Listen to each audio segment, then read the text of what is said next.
Buenos días con Good todos los... morning. We are meeting here today, September 17th, 2021, in this event, the Escazú Agreement, an opportunity for climate financing in Latin America. And this is being sponsored by the Konrad Adenauer Foundation and the Institute of Climate Policies. And we're going to start with this opening session, giving the floor to Madam Nicole, who is the head of the Regional Program for Energy Security and Climate Change in Latin America for the Konrad Adenauer Foundation in Peru. She has a master's in international relations, the University of Berlin, and George Washington University in the United States. She is now head of the Regional Program for Energy Security and Climate Change in Latin America, ECLA-CAS, and she's also worked in Mexico 2013, 2015, and she was also in charge of Southern Cone countries for the Konrad Adenauer Foundation. And she also represented the Konrad Adenauer. You have the floor, Nicole. Thank you so much, Brigitte. Good morning, everyone. Welcome to this event today. Before anything else, I want to thank the Climate Policy Institute, the IPC, and Daniela Soberon for organizing this event with us. We've been working for a long time together. I also want to thank our experts today, and they are in this program, and according to the agenda, this is going to be a very interesting discussion. Specialists of ECLAC, Argentina, Costa Rica, Peru, and the United States, and very especially our colleague Miguel Barbosa of the regional program in Colombia. Good morning. I always want to leave some space for the analysis part of our meetings. You know me, but I do want to say that this event came up from a first event in April, and all those of us here today surely have an interest on the Escazú Agreement. And we know that there are different elements, as for instance, protection of environmental defenders, citizens' participation. It has to do with transparency and the right to access to environmental information. That's why when we held the event in April, we realized we should be focusing on the right to environmental information, because we'd see an opportunity there for the countries of the region who have signed the agreement to position themselves as friendly and reliable actors, not only in the environment, but also at the trade level. And we're opening the possibility also to analyze which countries that have signed the agreement can be allies in climate change policies.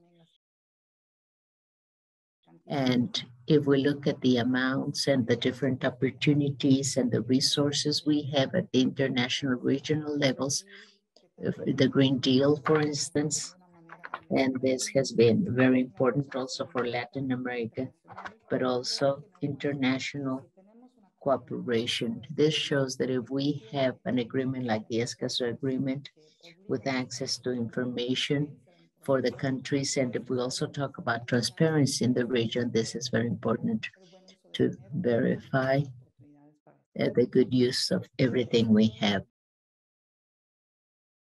I think you'll agree with me when I say that this agreement has had light and shadow, many contrasts, and this is for sure. But we do have this regional program, and in this program for energy security and climate change in Latin America and ECLA, we're convinced that the Escazú Agreement is a great opportunity. We should analyze it for all of us to be on the right track for the region to move forward in environmental issues, but also combined with financing and different opportunities. So then on my side, I want to thank you once more for your time, for listening to us, for following us. I think this is going to be a great pleasure listening to everyone in this meeting so that we can look at the different opportunities we now have. Thank you very much, Nicole. Now let's continue with a presentation by Carlos de Miguel. He's an economist. He has a PhD in economics, the University in Spain, and also the University of Chile. Research is what he is doing on sustainable consumption, environmental affairs, environmental issues and public policies, economic issues vis-a-vis environmental issues. And he's been working in environmental performance and the development agenda 2030. He is working with ECLAC, and which is the Economic Commission for Latin America and the Caribbean, in terms of access to information, public participation, and access to justice on environmental issues in Latin America and the Caribbean. You have the floor, Carlos de Miguel.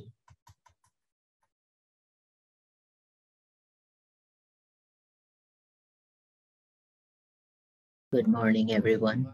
First of all, I want to thank ECLAC for inviting me to be here today in this very important event, especially with such an important issue that has to do with the relationship between the Escazú Agreement and the climate agenda, which is so urgent that we should be facing in the following years.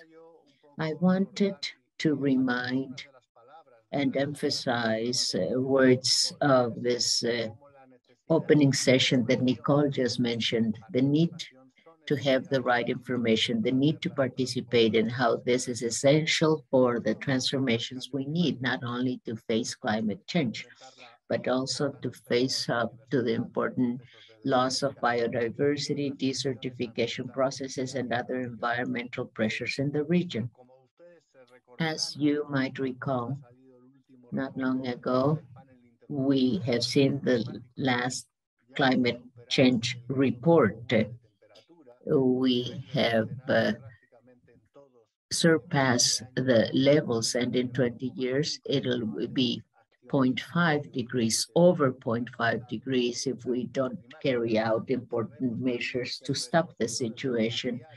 And the glaciers also, we know the problem, and they are supplying water in the Andean region, and this is a big problem, and the biggest in the last 2,000 years, and we know what this is happening, and also the COVID-19 pandemic, and the number of people who have passed away, and this generates impact on our economic, social, and environmental systems.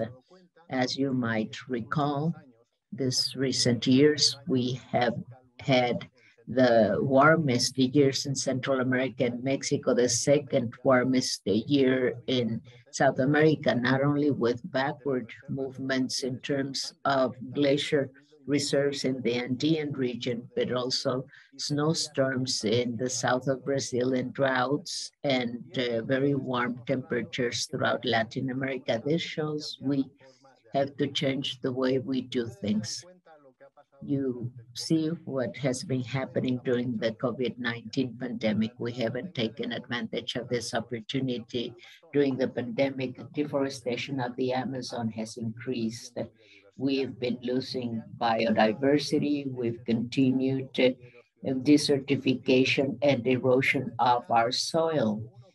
And when we think about our development model, we see that in effect in the region, which is a region with over 200 million people who live in situation of poverty, we have to have growth at rates over 4%. With COVID, we've had regression of approximately 10 years in the per capita GDP, and those growth rates we need to have in the region are not possible if we continue doing things the same way we've been doing things until now. In fact, in our calculation, if we were to grow, maintaining the thresholds we need to not worsen climate change conditions, and if we comply with the Paris Accords, our biggest growth would be a little bit over 1% of the GDP. So we have 3 growth points in the GDP, and we have to do things differently. That is, we need to change the way in which we do our things and perform our economic situation. COVID pandemic, well, we've done so many things to get out of this pandemic, to get out of this sanitary crisis, to avoid economic problems of poverty through this pandemic. But when we analyze investments of the public sector and the economic process taking place, we have a problem with sustainability.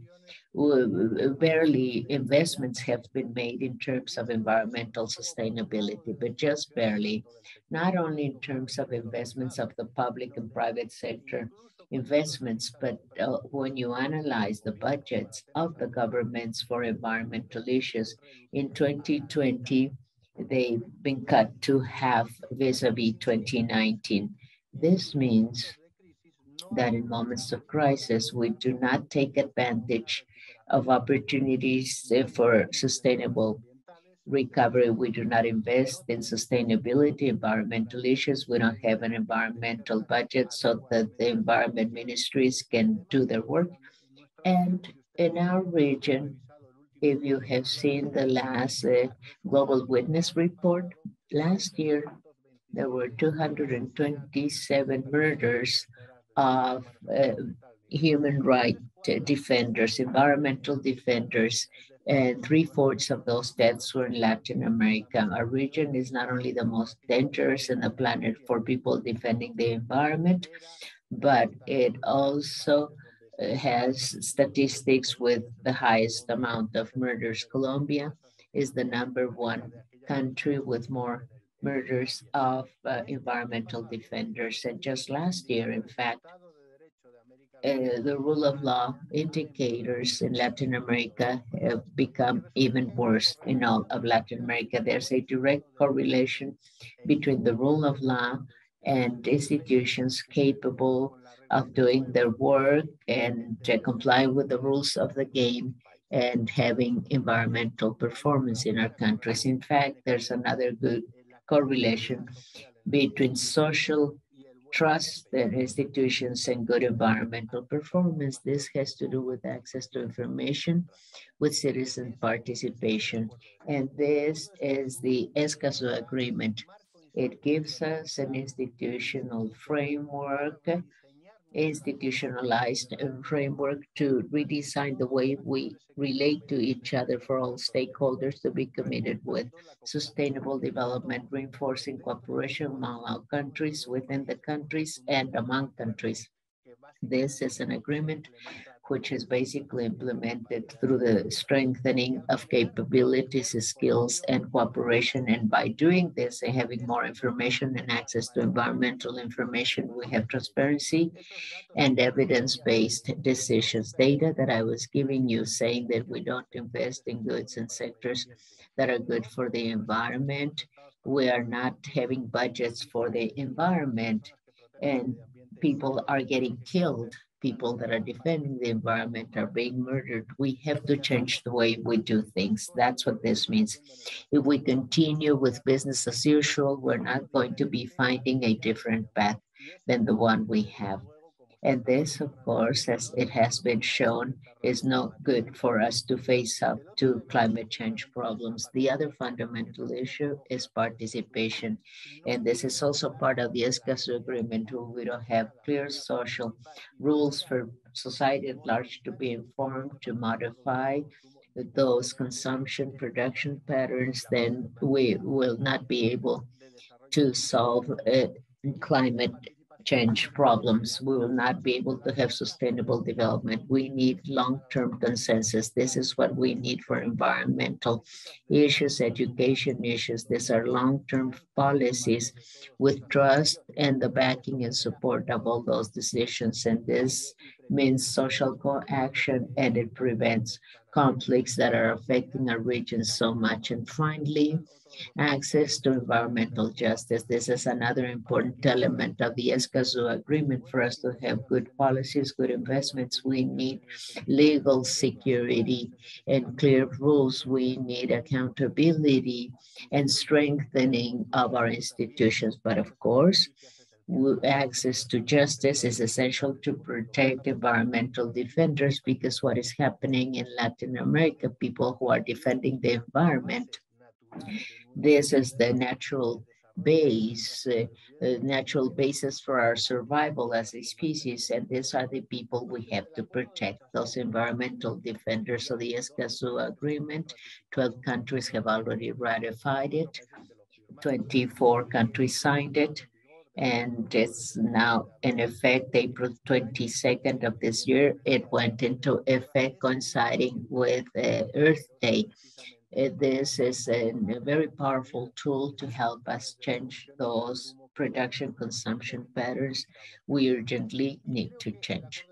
I think the Escaz Agreement has three key connections with the Paris Agreement. First, the Paris Agreement mentions and reduces a call on respecting and promoting rights and obligations, because there's a co-relationship between the protection of the environment, human rights, and fundamental rights of access to environmental information. And this is under the Escazú Agreement. This generates a virtuous circle. If we do not protect the environment and our planet, we will hardly protect the right to life.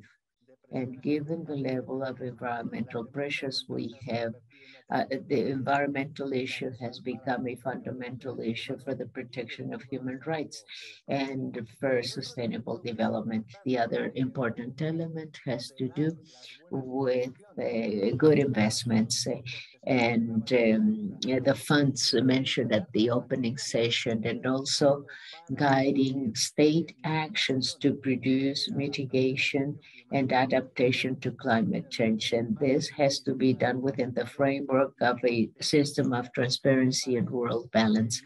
And for that, this transparency framework is essential.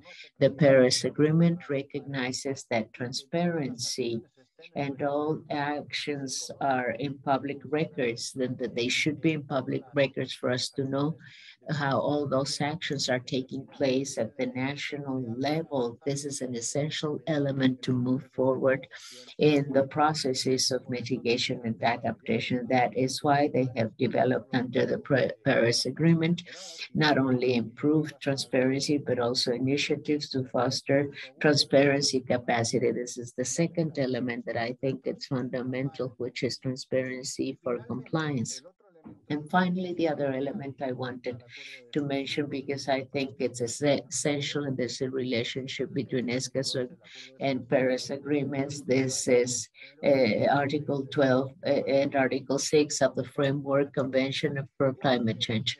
And this has to do with the reality that is, if all the stakeholders and actors are not involved and are working with great awareness, and if we don't make substantial changes, then we're definitely are not going to be able to face up to climate change problems. We need to sensitize people to great awareness, participation, and access of public to information. This is Article 12 of the Escazú Agreement, and that's precisely what's the main part of the Escazú Agreement. This is the element, this is the essential element for compliance and also of the Paris Agreement.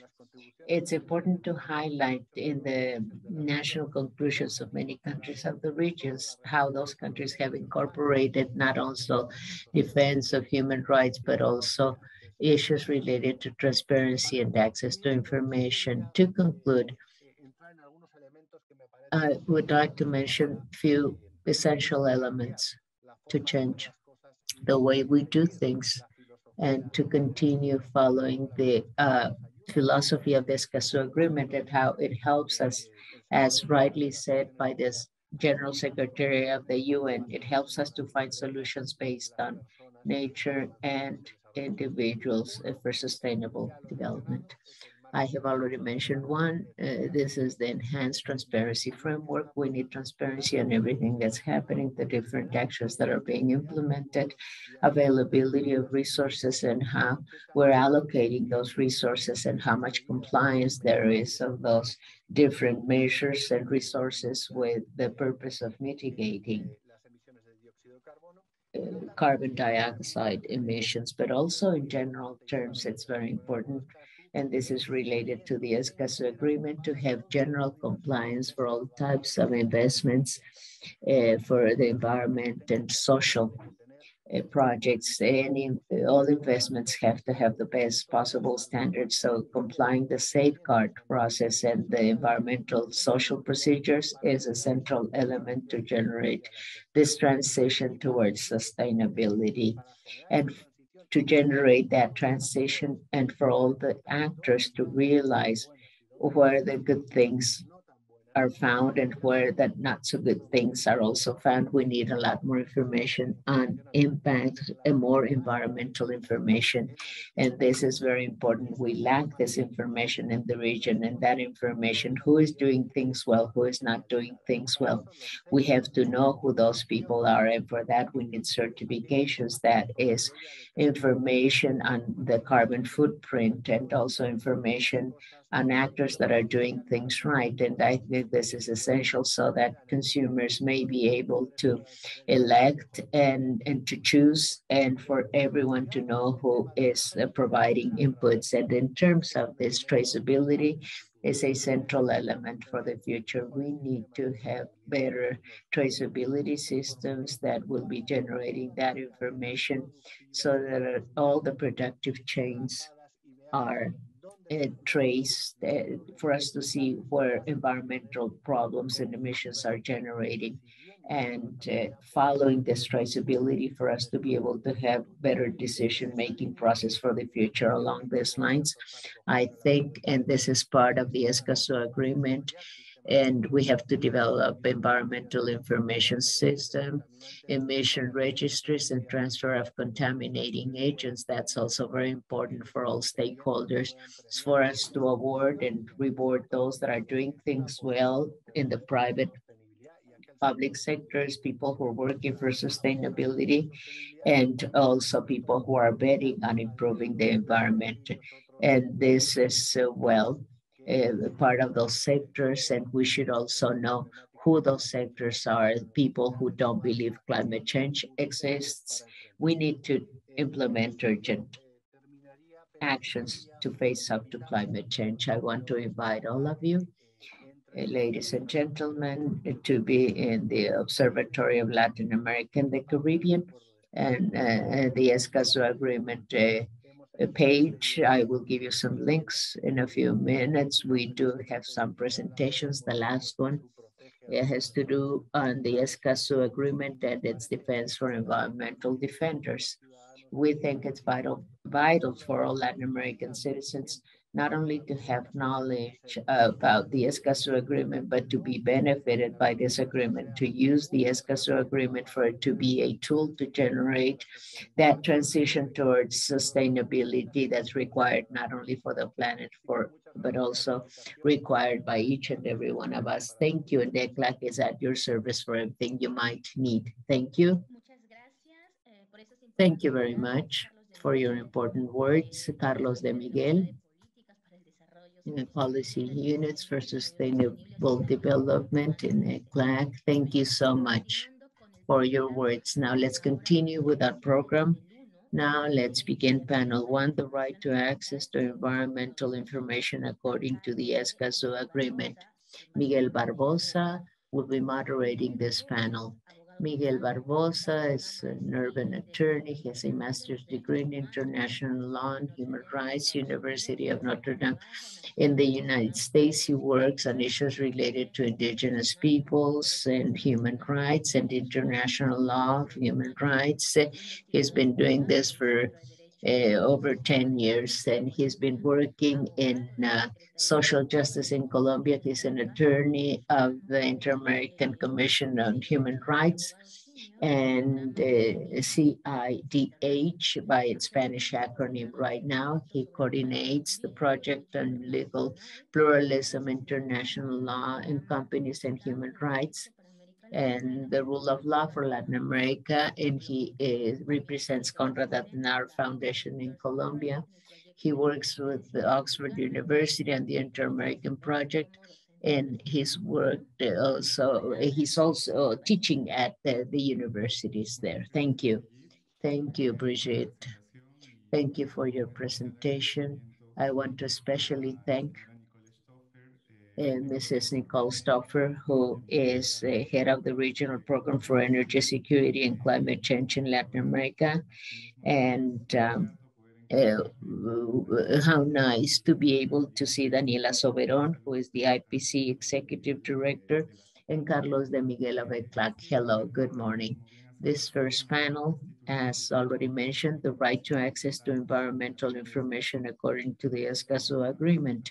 We are going to have the presentation of three panelists that are very important, that are highly acknowledged on this issue we're discussing today. Let me introduce them momentarily, but before that, I wanted to say a few things about issues that I believe are important to look into the access to information according to the Escazú Agreement. We know that access to information ensures undoubtedly the guarantee of other rights, for instance, the participation and decision-making that's well-informed vis-a-vis groups of vulnerability. And it also access to have better access to legal services to defend our rights, especially in terms of interesting debates that take place at the administrative level for licenses, permits, and other actions that have to do with environmental issues and topics. This guarantee of rights that's generated through the access of information requires us to take into account various clear values as equality and non-discrimination. To do this, we have to work in different manners. Let me mention four. The first one is adapting a mechanism to request information on environmental issues according to parameters, taking into account barriers faced by different vulnerable groups. And then on the other hand, context barriers, for instance, tensions and things that may be happening in some countries among other issues. On the other hand, democratizing access to environmental information. This has to be a cross-cutting process, and also making sure information is given the way it was requested for everyone to have access to visualize information through media. And something which is also very important, and Carlos and Miguel mentioned that it has to do with protecting environmental defenders, men and women that may be submitted to criminalizing and to hostilities in terms of the work they do. Access to information, it should be guaranteed by the states giving information as the Escaz Agreement sets forth, information under the custody and control of the state. This should be made available. It's important for this to also take into account not only information in the hands of the state, but information of which the state has control. Perhaps we could discuss this even more. Information of some economic actors, not only at the national level, but also at the transnational level. On the other hand, this effort to access environmental information, it would also be important for us to look at it in terms of restructuring state policies and state narratives for us to have the appropriate coordination among the different state entities, many times they manage information in a very diverse manner, and they have to hold a dialogue among them to make that information more accessible, and also to grant information that has usually been requested. Just to mention a few examples in Latin America, we have local recognition at the internal level of the states for the right to access to environmental information. Some have recognized this at the institutional level. Other countries, if I'm not mistaken, about 22 countries have recognition through legislation. This is the case in Peru, the transparency law. It is public information. And there are other countries that already have a legislation which is a lot more specialized to access environmental information. Just to mention a few examples, we have Argentina, Salvador, and Brazil.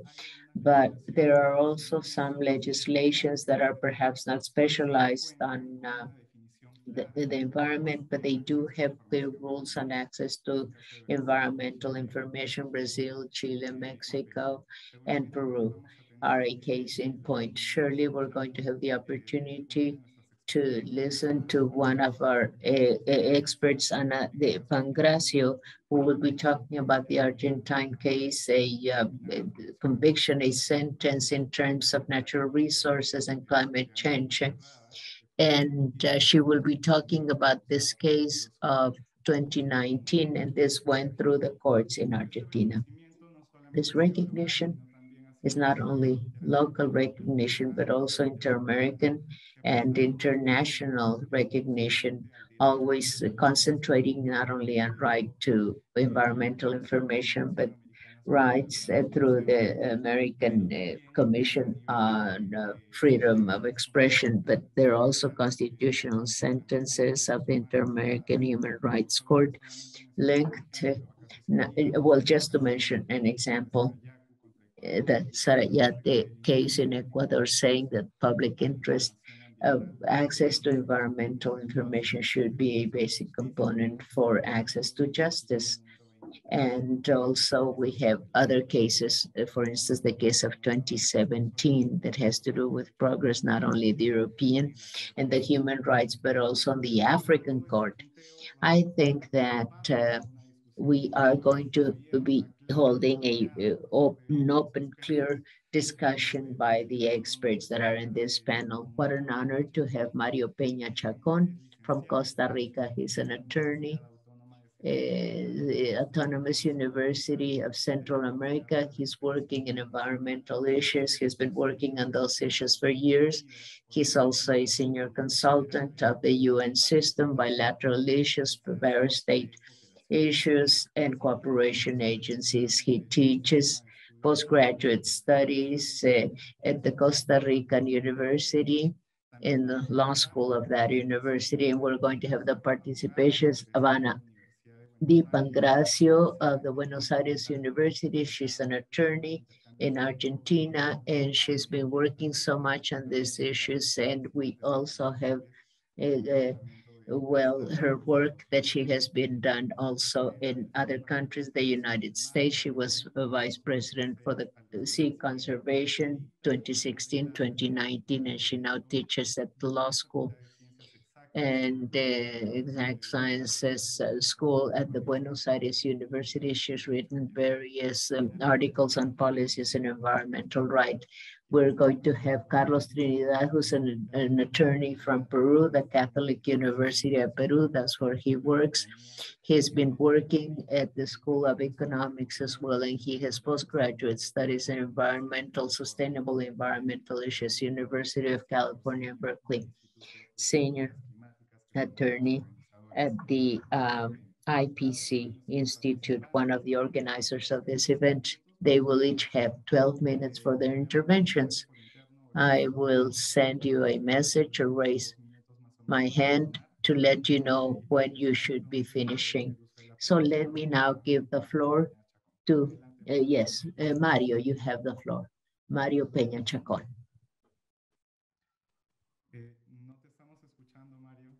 Mario, we can't hear you. Perfect. We cannot hear you. Now you can hear me, right? Yes, we can hear you. Please go ahead. Let me share my screen. Thank you so much. First of all, I want to thank IPC and the Konrad Adenauer Foundation for inviting me. I know I don't have much time, so let me go directly to my subject matter: challenges, opportunities for the implementation of the Escazú Agreement in Costa Rica and access to environmental information. Let me first say something that was already explained this morning.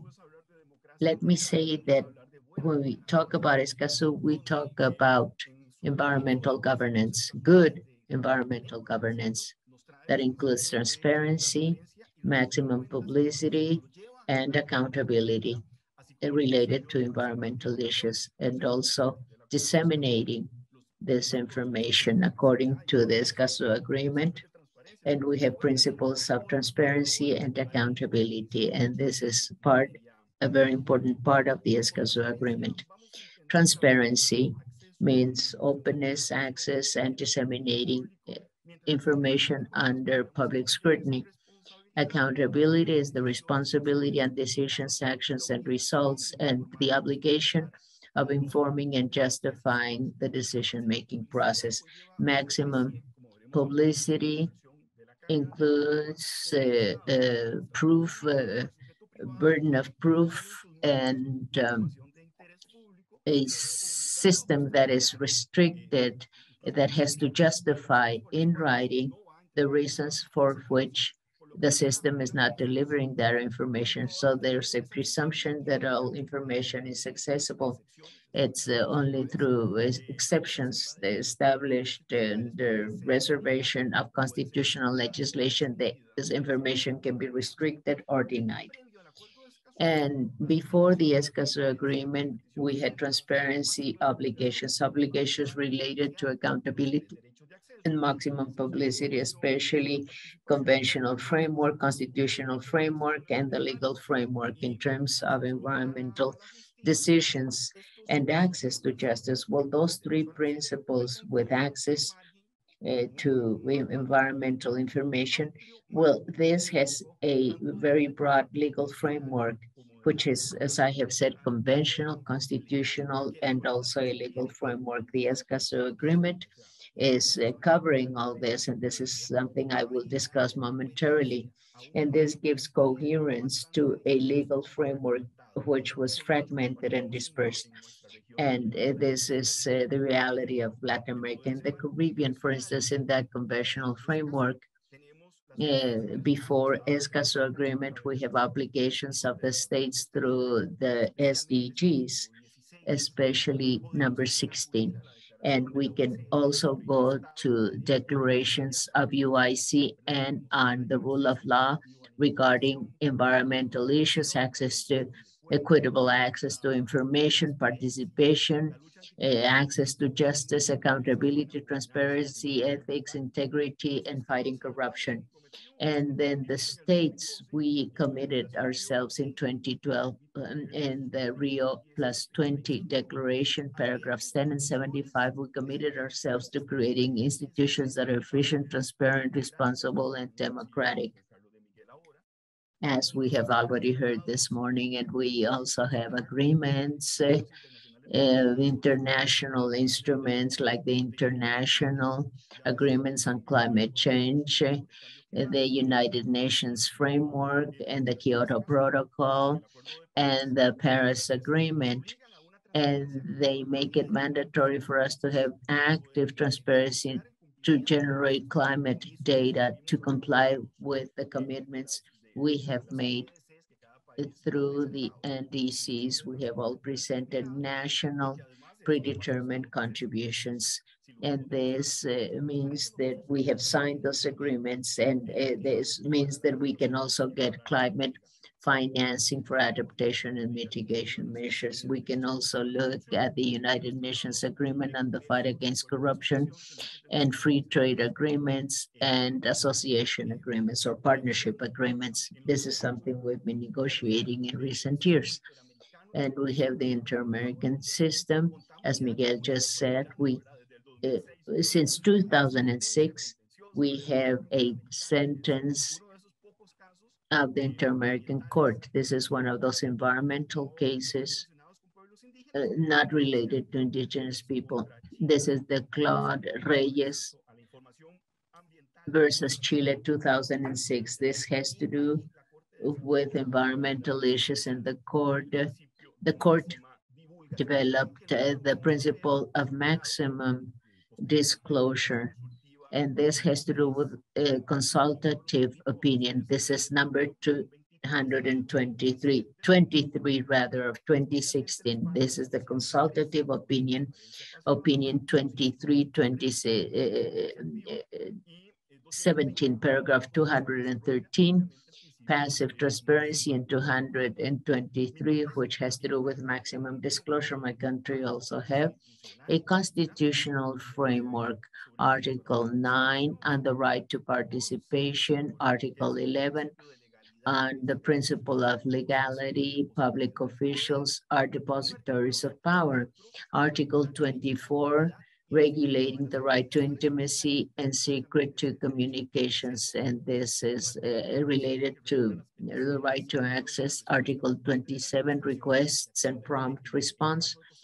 On the part of the institutions, this has to do with 10 days for the administration to respond to any issue related to access to information that's being requested by anyone. Article 30, free access to administrative departments and state secrets. Well, this is something which is a new element limiting or restricting access to information, state secrets.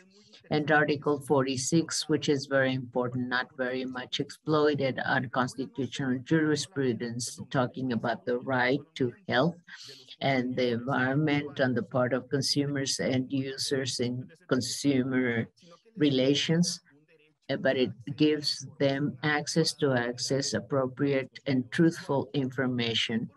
This is for consumers and users. And we have Article 50, the right to healthy, balanced environment.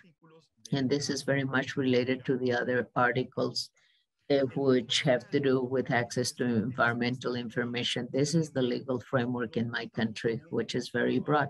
However, we do not yet have a legislation of access to information. We have a whole bunch of standards that are disaggregated, dispersed, and we have decrees on transparency, for instance, access of public information, openness and of data. So we have a very dispersed legal framework in my country, and we should make it more coherent, that's for sure.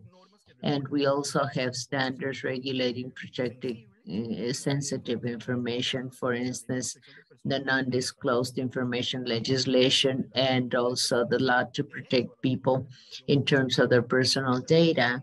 And this is very much related to everything we're discussing here today. Now, in terms of exceptions to the right to access, well, this applies when the country doesn't have its own internal system or its own regulations in terms of limitations to the right to access. This is what we have in my country, national security. Many have developed legally and constitutionally, and this is something we are doing. And in my country, we are making efforts to comply with our obligations before Escazú Agreement of active transparency. So we have all these information systems. However, all the systems you see on the screen, even the national system for climate change metrics, we're just beginning their implementation. They are not communicating among themselves, so they are not sharing information. This is a major task where the Escazú Agreement may help us. for compliance. We have the constitutional jurisprudence. We have important habeas corpus type of instruments and the right to information determination and the right to access information, which is in the hands of private hands that work with public information.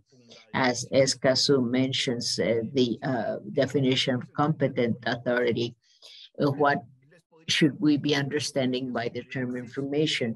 We have access to information, and this is GMOs.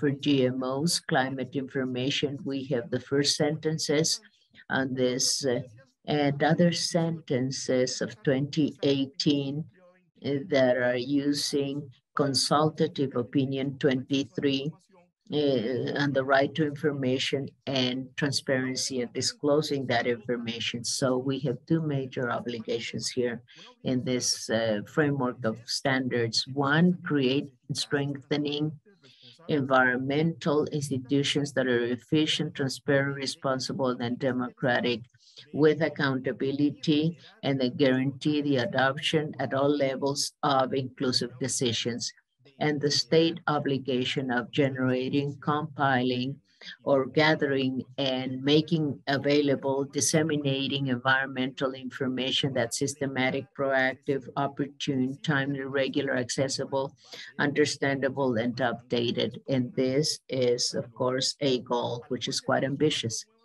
And we have two major obligations.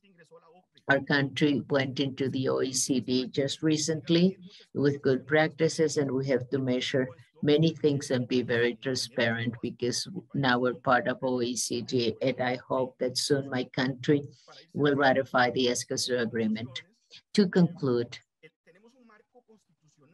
well, we have a constitutional framework which is conventional legal, but it's a very broad, dispersed, and fragmented. In spite of that, this dispersed, fragmented framework is completely compatible with the Escazú Agreement provisions, since the obligations we would have in the Escazú Agreement are already part of our guidelines, and we're also part of the Paris Agreement. The problem here is the weakness in the efficiency in complying our agreements and the right to environmental information. For instance, some of the challenges we have in my country has to do with public information and also enacting a law of access to public information. This is very important for administrators. Sometimes they are making up requirements so as not to give us the information we require. We have to have better access of information to vulnerable populations and true access to open data, because information is still on paper. We have to develop and integrate a dialogue among the different information systems and transparency, which is so necessary. It's a matter of having an emissions and transfer of contaminating agents. This is something we had before Escazú. If we ratify Escazú, this is going to be binding. We are going to have to comply with this, something we're not yet doing in my country. And we have to have independent assessments of environmental performance. And then lastly, the major opportunity for our country is to ratify the Escazú Agreement. It reinforces the rule of law. It would give our standards framework in our country more coherence. And as I have said, this framework right now is very broad, dispersed, and fragmented. And the Escazú Agreement would help us comply with the SDGs, especially SDG 16, and also the obligations of OECD and the free trade agreements that we have signed as CAFTA-DR and AACUE. And this is an opportunity to get international cooperation for the creation of internal capabilities and capacities, and to have access to information and at the active and passive manner. It's also another great opportunity to access international credit through the multilateral banking system, the IDB, IMF, and the World Bank. And finally, and this is the topic we are developing the second part of this forum, Escazú is an opportunity for climate financing in Latin America. This is the way we can show people that are in charge of these funds, how we need adaptation and mitigation, and we can show them that we are reducing our footprint and that through this we're complying with the obligations we have signed in each one of our countries through the different national contribution, the non-determined contribution. So Escazú becomes a great opportunity, a golden opportunity for Latin America and the Caribbean, as Carlos already said. And since we're in this forum discussing this is a great opportunity for us to bring funding to our country and financing for climate mitigation adaptation. Thank you. You have the floor. Please, Miguel. Yes, thank you, Mario, for such an interesting presentation. You spoke about maximum disclosure principle. This is related to the perception that all information should be accessible for everyone. This is something we should be working on an active transparency and not only reactive transparency.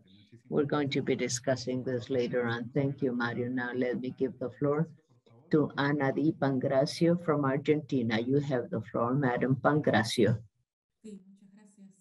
Thank you very much.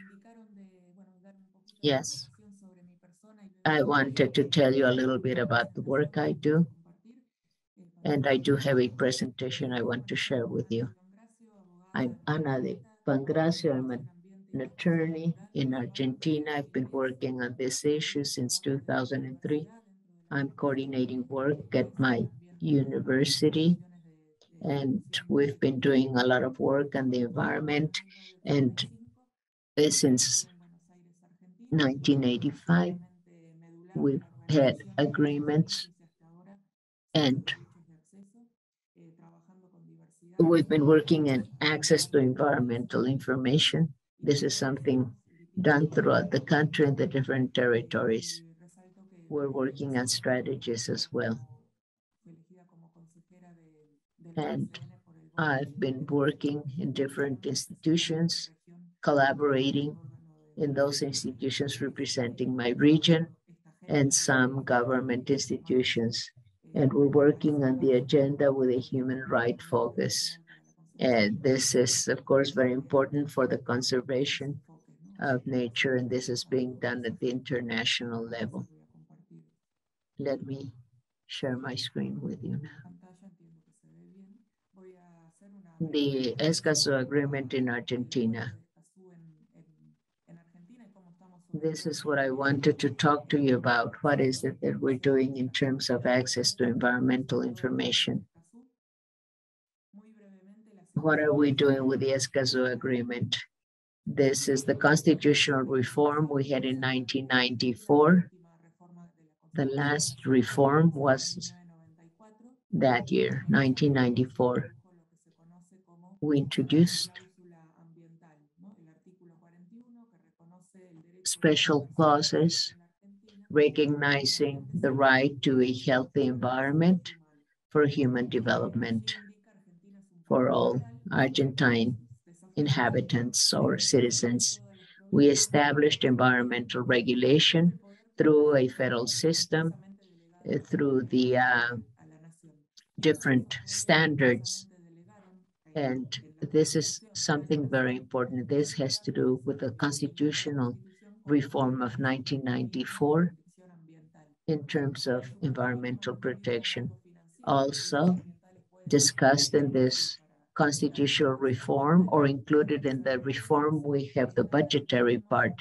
And this has to do with environmental protección que todas las provincias deben respetar, también la ciudad autónoma. Provinces, and we have this. We can demand more than the minimum standards, of course. However, it has to be done this way. And those are the measures we have in the different standards of environmental protection. And we have some that have to do with rights to access information. And this is the national standard according to Principle 10 of the Declaration. This is the environmental legislation with different objectives on environmental policies, and we have different instruments, as for instance, citizens' participation and also access to social justice. But the citizens' participation is very important. And we also have an access legislation for public environmental information. And this is, well, the authorities have 30 working days when people are requesting information. And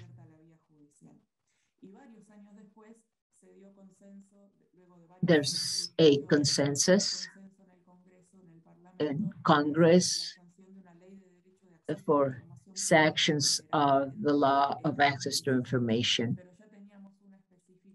We used to have another legislation, but this has been reformed, which are the social demands in Argentina for environmental issues. For instance, what is it that we have lack of transparency that is in different projects that may have social environmental impact, and also formalities in terms of the tools citizens have to have greater participation.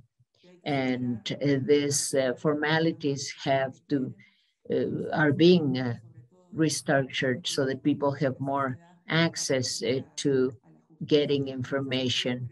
In this sense, we believe that Argentina, aside from international treaties it has already signed, we have specific agreements, and we are also facing the different obstacles in terms of the work we do. And this has to do with the work being done throughout the country. We have participation in negotiations, and this has to do with the signing of the agreement, is strong direct presence in the negotiation of the Escazú Agreement. We had the participation of civil society that participated. We signed it in September 2018 at the General Assembly of the United Nations, and we had the political will to ratify it. However, unfortunately, in 2020, also there was a strong campaign, and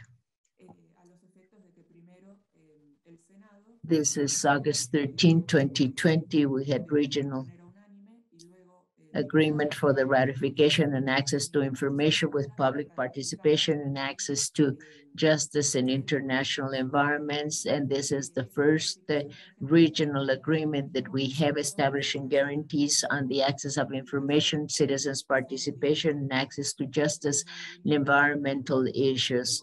And number 3, institutional arrangements that are necessary and the different challenges we see for the implementation of the Escazú Agreement. This is especially the federal one, and this has to do with access to information, and this is not being able to access to the use of this right, especially in people and groups in situations of vulnerability. Argentina is a federal country, so implementation is not uniform for each one of the provinces that have different degrees of development and institutional structures. And sometimes people are requesting this access to information, but they're not getting any type of response. And of course, we have many requirements that have to be met and things that have to be respected. And also the transparency issue is very important. And we have deficiencies in transparency and also in terms of citizen participation. Many times there's no access and people are asking for information, but this information is not being granted to people that are requesting it. So access to justice that is due to limitations, and sometimes this is not taking place in a very egalitarian fashion. There are also some concrete threats in terms of, for instance, sanctions of the specific public information legislation. We have certain elements that are generating concern, especially because of the regime of exceptions. For instance, access to information to different corporations. And in 2016, we created the Justice Ministry for Human Rights, and this is the Justice Program of 2020. This is a commission working on collective actions and the different reforms, and also participation of civil society and the participation of society at large, and also limiting collective actions, limiting their operational aspect. And we have to continue working on this, and we have to continue looking at those authorities that are not providing the information people are asking for. And this has to do with many different projects on environmental impact, for instance, activities on hydrocarbons and the secret agreement of Chevron and the exploitation of shale gas at Vaca Muerta. This has to do with projects related to hydroelectric energy projects, among others. The authorities are not giving all the information people are asking for. And we also have economic interests that prevail over the protection of the environment and a fair and just human development, with the responsibility of having transparency, especially for those groups that are vulnerable, that are marginalized. This is not just environmental information, but we have to have information on what happens at the territorial level, environmental impact, for instance, and companies that have activities that are damaging the environment.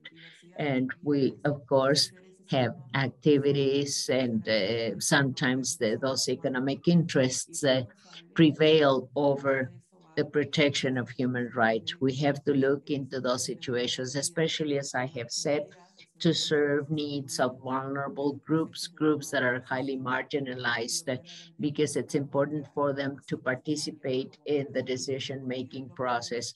And this has to do with local activities, but also the participation of women, which is so important.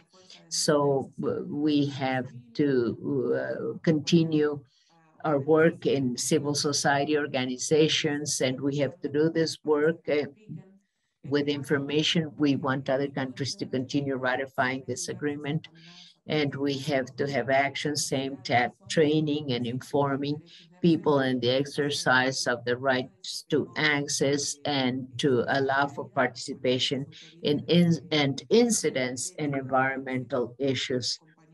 And this has to have the necessary support for all those groups. Conclusion: will the ratification of the Escaz Agreement will strengthen our existing standards, serving as an instrument to make our work even more effective, and the work of the authorities at all levels, but especially the national, provincial, and local levels, especially the work being done in different communities that are demanding the compliance of the Escazú Agreement to continue protecting present and future generations, so that we can all live in a healthier environment with fair human development and also responsible human development. We have to strengthen participatory spaces, as for instance, the development of biodiversity strategies and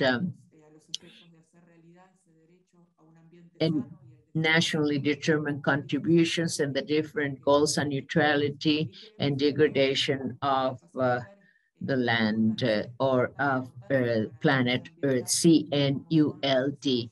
We are mainly working on strategic development strategies and the different contributions. This is something we are really concentrating on. And also the decertification process. We are looking into this decertification process. This is something we have to stop. These are different spaces we are working in through international mandate. And we have worked with other countries, and this is something we're developing in our country as well. Well, we have to have the information being generated, and we have to understand the impact this has had. How can we have better decisions within these frameworks that are so related to human rights, especially to the rights of women, of poor, marginalized sections of the population. And this will, of course, help us to avoid these attempts of regressive movements.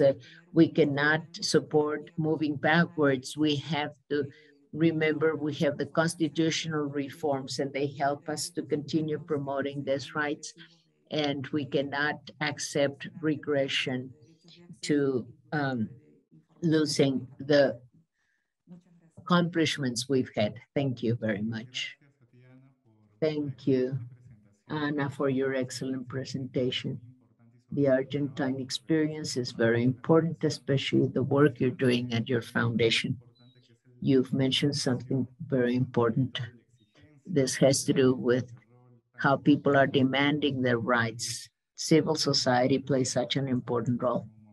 This is very, very important. We will look into it later on. Please, you can write your questions in the chat, and we're going to be answering your questions. Now, we give the floor to Carlos Trinidad from Peru. Please. Thank you, Miguel. Before anything else, I want to thank Konrad Adenauer and IPC for inviting us. And I want to thank the speakers for their excellent presentations. I'm Carlos Trinidad. I will be talking about Peru challenges vis-a-vis the Escazú Agreement. We haven't yet ratified the agreement. We started working with indigenous society, with civil society. We've been working, and especially in terms of the work done through the Foreign Affairs Ministry. And we have certain agreements that are generating, but there's a big discussion on this. We're right in this process right now of ratifying the Escazú Agreement. And this is an excellent space to define specific situations in our country. In Peru, for instance, I will share my screen with you with my presentation. Can you see it? Yes, we see it. Let's see, I'm having some problems here. This is the basic content. Peru, specifically with international rankings that are not directly associated to environmental information access, but this is Peruvian performance rankings on access to rights, and then national gaps and challenges and opportunities. According to the Global Right to Information rating map, Peru, it's over the mean level in terms of performance and access to public information. We have 3 very low indicators. This, the contradiction indicators, and this means that in Peru, it's very difficult to leave the administrative structure. Most of the people do not go through this judicial process because they take so long. And sanctions are also very important. Effective sanctions Granting information, for instance, this is quite a rhetorical thing. So the sanctions are not really changing administrative personnel behaviors. And we don't have promotional measures. We have sanctions, some appropriate mechanisms for people to do this work, but there are no measures to ask for access to public information as of their own languages.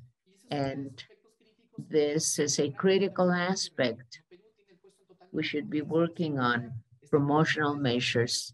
You see the ratings here. This is something that we should be working on for us to have a better rating. The countries disclosing contracts related to oil, gas, and mining. Well, you see here the disclosing of contracts for people to know what the corporate elements are all about, the administrative elements. People want to know about all those elements. This is the last global report on the rule of law. This is the United Nations World Report on rule of law. And this is information we have to revisit. It's true that Peru has access to information on contracts related to oil, gas, and mining. It doesn't have reports or information on the negative impact of those contracts. And this has to do also with countries participating in the extractive industries transparency initiative. This is 2016. And 2017, countries with pollutant release and transfer registries. We didn't have this information before. However, a couple of months ago, we started getting this information, and this is the first standard that we have Peru to have a emissions registry to create incentives and participation of civil society. The emissions registry in the United States, for instance, has an impact on people's behavior. People have information on this. So we're generating information on emissions. Thus, citizens are pressuring to reduce those emissions in many countries. In Peru, we don't have this, but a couple of months ago, we've approved this emissions registry. In Peru, just as in Costa Rica is part of the OECD. Peru has some gaps, environmental information gaps. And they said Peru has interesting standards, but enforcement with problems. This is not being done at the appropriate level. And they said access of environmental information is guaranteed by the transparency legislation and access to public information, and also the financing part of all this. We have social conflicts. They said there were problems with design implementation of policies. This is an overview of how others see Peru. Now, the standards framework of access to environmental information in Peru. This is very interesting. We have different fundamental rights in our constitution. This has to do with the comprehensive perspective. And we do not have explicit agreement on this. We have the right to formulating requests. This is done collectively or individually. We do have a legislation, but with limitations. Many public officials use this legislation to give information the state has, but it doesn't make it mandatory to generate information on the part of the state. So many civil society organizations have to ask specifically for information to be generated, not the right to request information. And we also have the right to information related to users and consumers. In the Costa Rican case, consumers do not have the right to access information on goods and services. The only thing I wanted to readdress in a few minutes has to do with the exception to accessing public information. Just public information without specifying environmental information.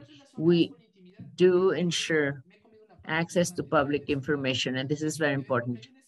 This has to do with a constitutional exception in the case of Peru. Not many countries have this exception. People cannot access tax-paying information. Many countries in Latin America have legal reservations, not constitutional reservations, especially in terms of financial information. Many of us can say, well, we're talking about financial information. Yes. What about the environmental issue? So can we know the fiscal treatment companies have if there's an oil spill, for instance? Are their expenses deductible? And what about the decontamination expenses? Are they deductible from their income tax or when they file their taxes? Well, I had the opportunity of analyzing this secret, the banking secret, yes. And there were cases saying that countries could reduce those expenses. So they work on environmental impact, and whatever they do is also deductible. But this was a secret in my country. This is constitutional coverage, which is not repeated in any other constitutions. Countries like Mexico, Ecuador have this type of recognition, but not at the legal level. We also have public information. This has been enhanced with time. The terms have improved. And this is Peruvian performance and access of environmental information according to the Escazú Agreement. We have some standards that should be enhanced. Some standards we haven't been able to incorporate. But in terms of the Escazú Agreement, we do not have mechanisms to facilitate environmental information for people requesting it. And communities have to present their request in Spanish. Some progress is being made, but yes, this request has to be in Spanish. And people with disabilities sometimes cannot be presenting or submitting their request. And people in situations of vulnerability need special assistance from public institutions. And assisting those people with disabilities, this is very important. And we also have quite a limited exceptions regime. Although it is flexible, it is limited as well. This has to do with the framework at administrative interpretation. And specifically, this has to do with Article 5 of the Constitution. How do we submit this regime of exceptions based on proportionality and needs? So much work to be done on this in my country. This is environmental information performance. Let me say something on environmental information.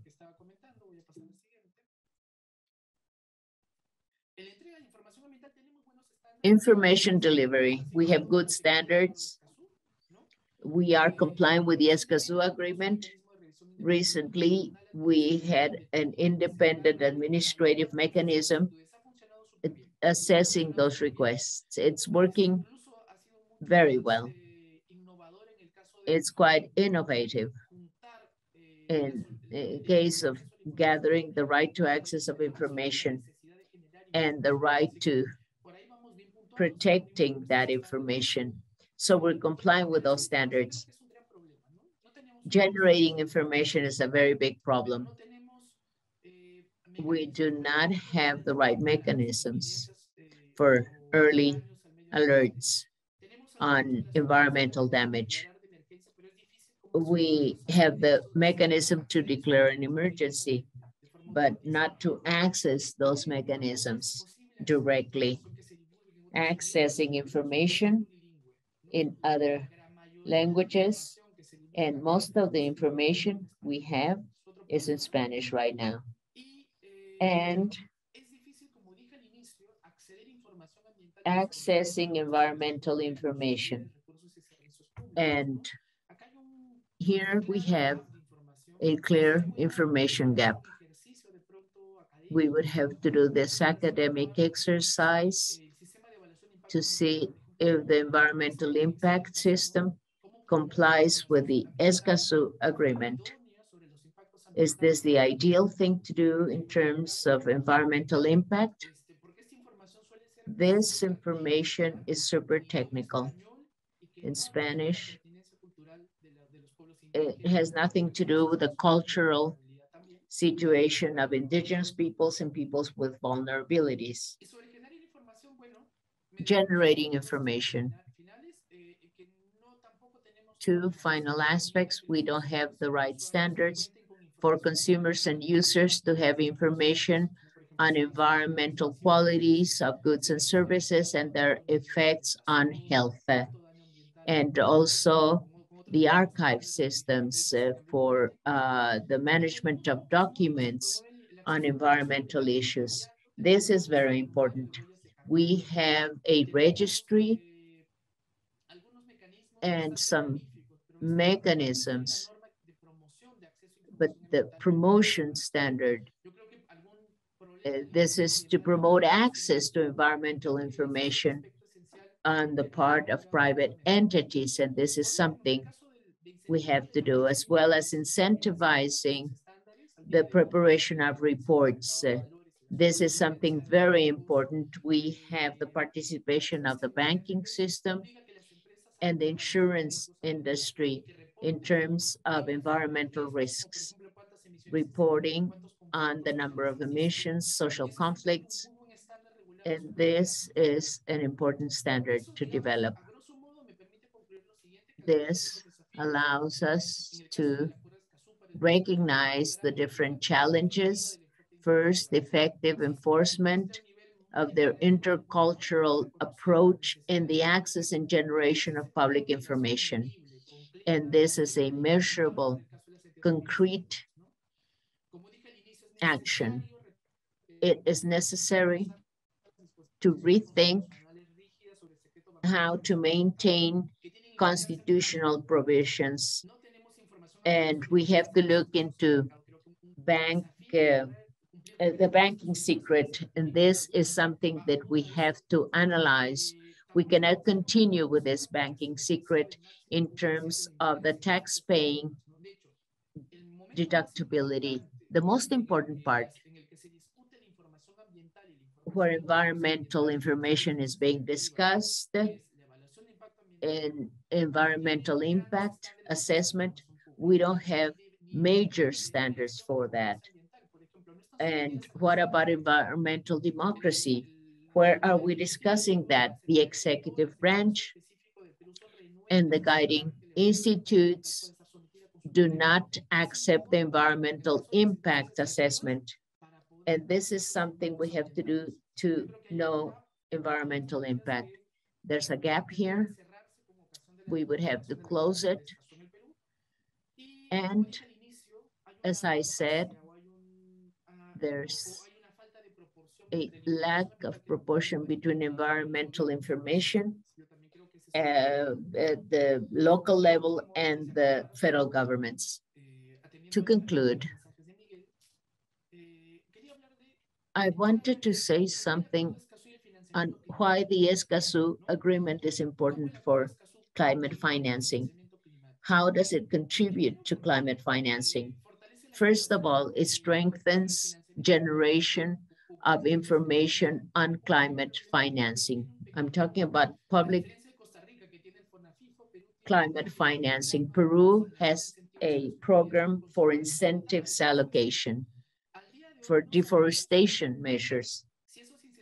We do not know if those incentives are sufficient, if they can counteract deforestation according to the cost of opportunity. With Escazú, we could generate information allowing us to have more effective measures to improve economic incentives. The second thing is that the Escazú Agreement, this has been mentioned by our colleague of ECLAC, this would help us to carry out mitigation adaptation measures and deforestation as well. And this contributes so that we citizens can oversee compliance through those activities. Financing strengthens conditions of inhabitants to mobilize financing. One of the main obstacles in Peru for green financing or climate financing projects is that we only cover 20% of studies on the evaluation of ecosystem services. That is, we do not know what conserving basins means for our country and how much benefits does this generate. I think Escazú would help us. It helps us do things like that. And this has to do with the Paris Agreement. Escazú strengthens Article 6 of the Paris Agreements that has to do with transparency, of course, on the measures to reduce emissions. And in case 5, carbon markets have to look at the information asymmetries of many project developers and different institutions, and especially regarding reducing greenhouse effect gases. This information asymmetry can be solved through direct participation so that communities may access key information in terms of reducing greenhouse effect gases, for instance. That's all. I do want to say, however, that Escazú is a great agreement. It gives us an opportunity for climate financing in Latin America and the Caribbean in Latin America. Yes, thank you so much. Thank you for sharing the experience. Thank you, Costa Rica. Thank you, Argentina, for sharing this wonderful experience. We do have 3 questions. We have 5 minutes for questions. Daniela Soberon, if you allow us, we want to answer these questions. I will pose all 3 questions at the same time, so each one of you may answer the one you want. Yes. We could start out with Costa Rica, with Mario Pena, Ana, and then Carlos. The first question has to do with a campaign in Peru of certain sectors saying that the Escazú Agreement was against the sovereign situation of the country. What can you say on this? Second question, in case of approving this agreement, well, you are not going to be accessing information at the same time, especially at the beginning. And the third question,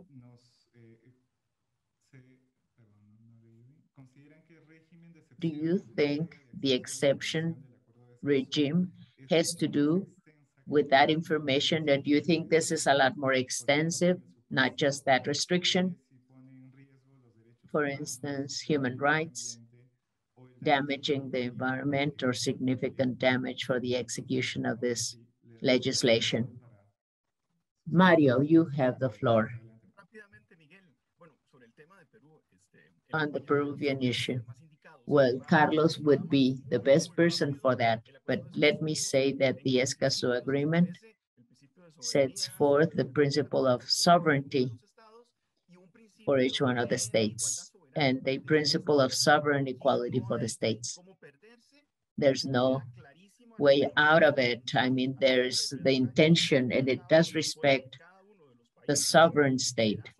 Each country is sovereign over its own natural resources. It doesn't have to go to international courts for this type of controversy. This is a fallacy around Escazú. In the Peruvian case, I think it was the military. They were quite worried about sovereignty. They were so creative that they created conspiracy theories. They even spoke about a percentage of the Amazon region that would be lost. Someone said something like that.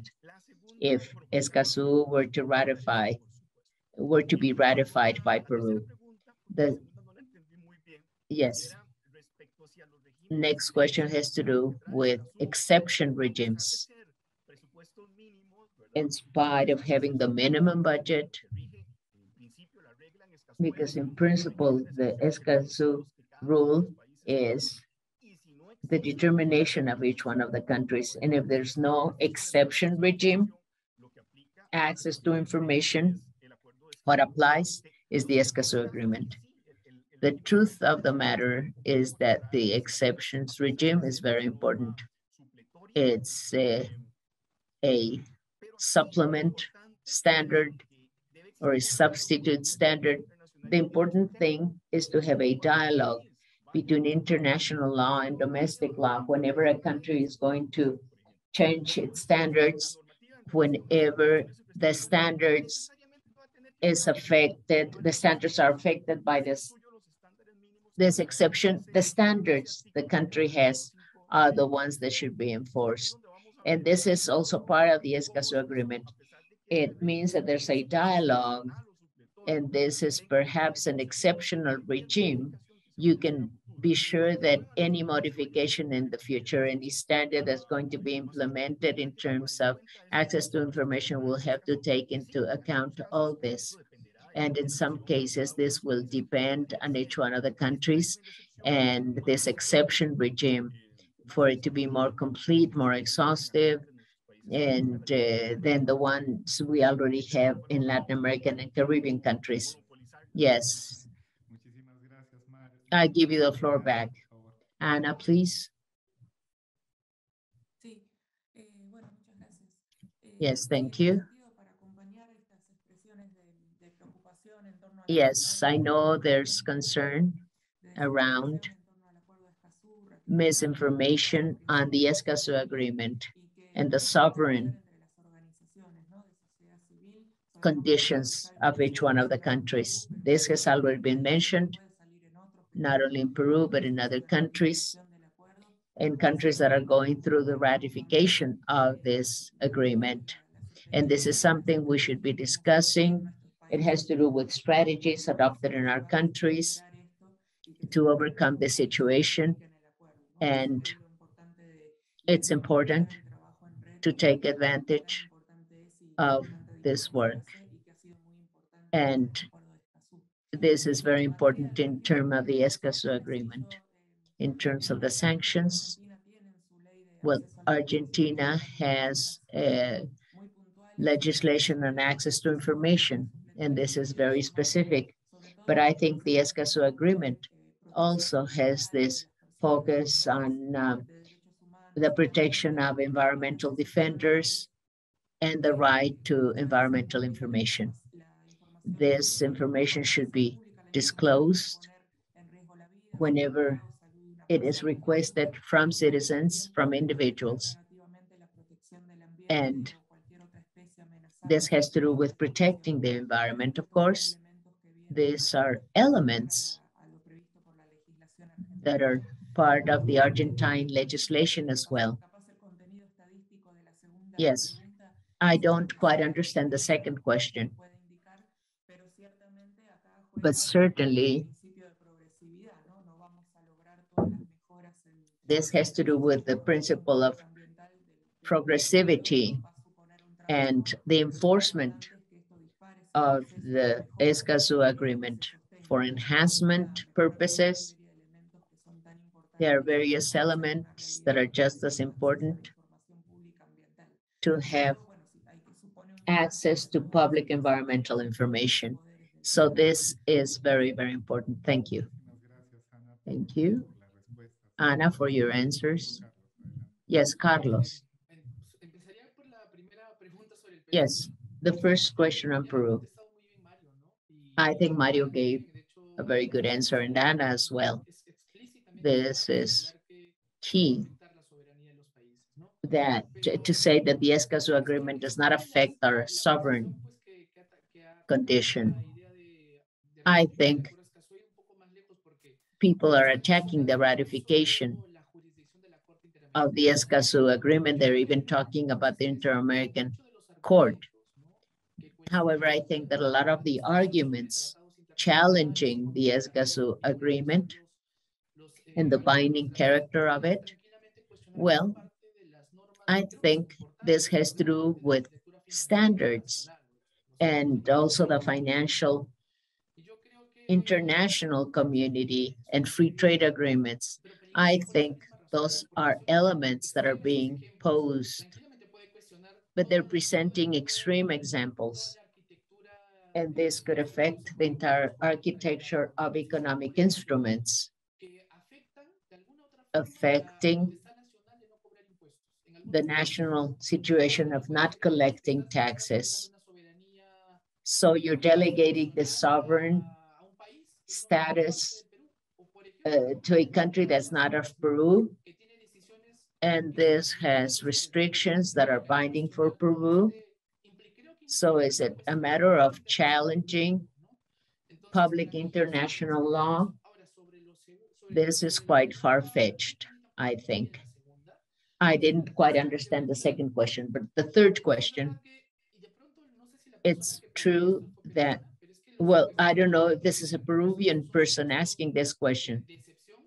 This has to do with the exception. This is a lot bigger, more than the Peruvian legislation. So the interpretation we should be giving doesn't mean that, well, we have different assumptions. If it's modified, it should have the major assumptions that should all be included. And Peru has specific assumptions, and from there on, it will have less, but not more, based on the principle of progressivity. That's what I wanted to say, Miguel. I don't know if I'm answering that question, but the minimum floor is there. The maximum floor level is also there. So we have to continue enforcing this at the national level. That's what I wanted to say. Thank you, Carlos, Mario. Thank you so much for your excellent presentations. Food for thought for all of us, for us to continue in terms of environmental progress at the local level, internationally, things we should take into account.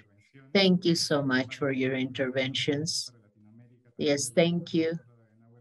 And on behalf of IPC and Konrad Adenauer, thank you so much for participating. Just a few weeks ago, well, as become directors of the program, we are now developing this. We had this pleasure of doing this work, and this has to do with the Escazú Agreement. We're also seeking to strengthen different aspects and to make it accessible, especially in the main contributions and that we can make in the Escaz Agreement. Thank you so much. Now, let me see. We took 11 minutes from the second panel. Yes, that's fine. Thank you so much. Yes, that was panel 1, the right to access to environmental information according to the Escazú Agreement. Now, panel 2, climate and environmental financing in Latin America under the Escazú Agreement. Panel 2, moderator Daniela Soberon, who is the Institute for Climate Policies, and she specializes in renewable energies at the University of Costa Rica and Germany as well, environmental issues, energy issues. She has expertise in the development of environmental financing mechanisms. She's part of the strategic litigation mechanism of IPC. Daniela, you have the floor. Thank you so much. Good morning, everyone. Thank you for the last panel we just heard with great details on the scope and the right to information. And this has been great experience in Costa Rica, Argentina, and Peru. As already said, this panel is climate and environmental financing in Latin America under the Escazú Agreement. Experts will be talking about their perspectives on the Escazú Agreement as a key instrument for the institutional regulatory framework in Latin America for transparency in the use of resources obtained through climate and environmental financing. We have two speakers, two experts. Dino Delgado from Peru. He is an attorney of the San Martín de Torres University, environmental rights and master's degree, Peruvian University of Applied Sciences. And he's been working on these issues for many years, especially in protected areas in Peru, and also on environmental issues. He's director of the Institute for Environmental Protection, and he works with the United States and with many institutions also at the OAS. He works in the biodiversity program. You have the floor. Dino Delgado. Thank you very much, Daniela. Good morning. I don't know if it's good morning for all of you, good afternoon for some of you. What a pleasure to be here with you. Thank you for inviting me. I want to thank IPC and CAS for inviting me. I sent greetings to all the panelists. Very interesting presentations in the first panel. Greetings for Daniel Noroña, who will be following me. I find everything very interesting. Everything that I've heard is very interesting on the Escazú Agreement, especially the state of implementation of the agreement or the different general topics in the Escazú Agreement and the way they are seeing it in Peru, in Costa Rica, and Argentina. In this case, I wanted to talk to you about Escazú, but since we've already mentioned Escazú, what is the intersection between the principles of Escazú and the Ministry for Environmental Compliance of the Commercial Promotion Agreement between Peru and the United States, so that we can reach certain conclusions on how this institution is holding a dialogue with this agreement, which is also relatively new in our region of the world. For that, I want to share my screen. Let's see, I hope I can do it.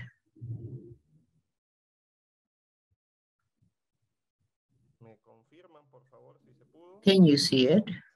Yes, we can see it. Perfect. Thank you. Excellent. Participation, transparency, and access to information.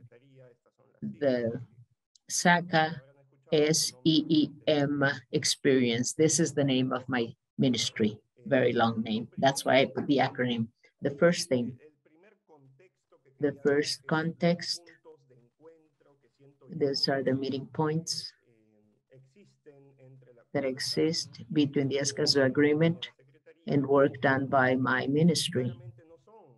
Clearly, these are not the only items in Escazú. This is something already mentioned in this meeting. The first thing that comes to mind is that Escazú allows us to have the right levels of citizens' intervention, increasing the quality of citizens' participation in all the countries that are part of this agreement. And we have independent review mechanisms to promote transparency and access to environmental information. At the national level, thinking of Peru, but also thinking of the other countries, it aligns information access standards, also standards of transparency and environmental justice. And all the national actors may follow a common agenda, common guidelines on those issues. And Escazú, remembering that the ministry that looks into environmental issues, social environmental issues, it is also part of a trade agreement. Thinking about investments in the commercial part of the agreement, I feel that Escazú should make investments more sustainable in time. It has to do with transparency and access to information. It's very interesting here to see the summary of the report presented by Carlos Trinidad a few minutes ago regarding Peru and how in some sectors, mining, oil sectors in Peru, we have certain indicators that are not the best indicators over the existing legislation in the country. So, how am I comparing this between our ministry and the function of the ministry? The work it does and how it can be included in climate financing and environmental financing. This ministry is an international instance, but the nature of the process under the responsibility of the ministry has to do with an international instance. It's a space where people can go so that an international instance, an independent instance, may be analyzed. For this instance to review the effective enforcement of environmental legislation at the national level, that is, any person, any corporation may go to this ministry and say, well, the Peruvian state is not enforcing its environmental legislation correctly. So this means that citizens are closer to the state, because sometimes in Peru, and perhaps in many other countries of the region, the state feels far away, is not at the reach of citizens. People cannot really get an answer from the state. They don't trust the state. So this ministry gives citizens tools so that their concerns are heard and for them to get a response on the part of the state and the ministry, depending on the request the citizen is making. On the government side, I think this instance should be seen as an opportunity to be close to civil society with legitimate concerns vis-a-vis the effective enforcement of the environmental legislation in the country. This is also an opportunity to effectively communicate what the state is doing to enforce its environmental legislation. Many times, it could be lack of communication, not lack of information, but lack of communication, or something not being done. So, if we think about the Escazú Agreement and its principles, what comes to mind is the principle of accountability and transparency when I talk about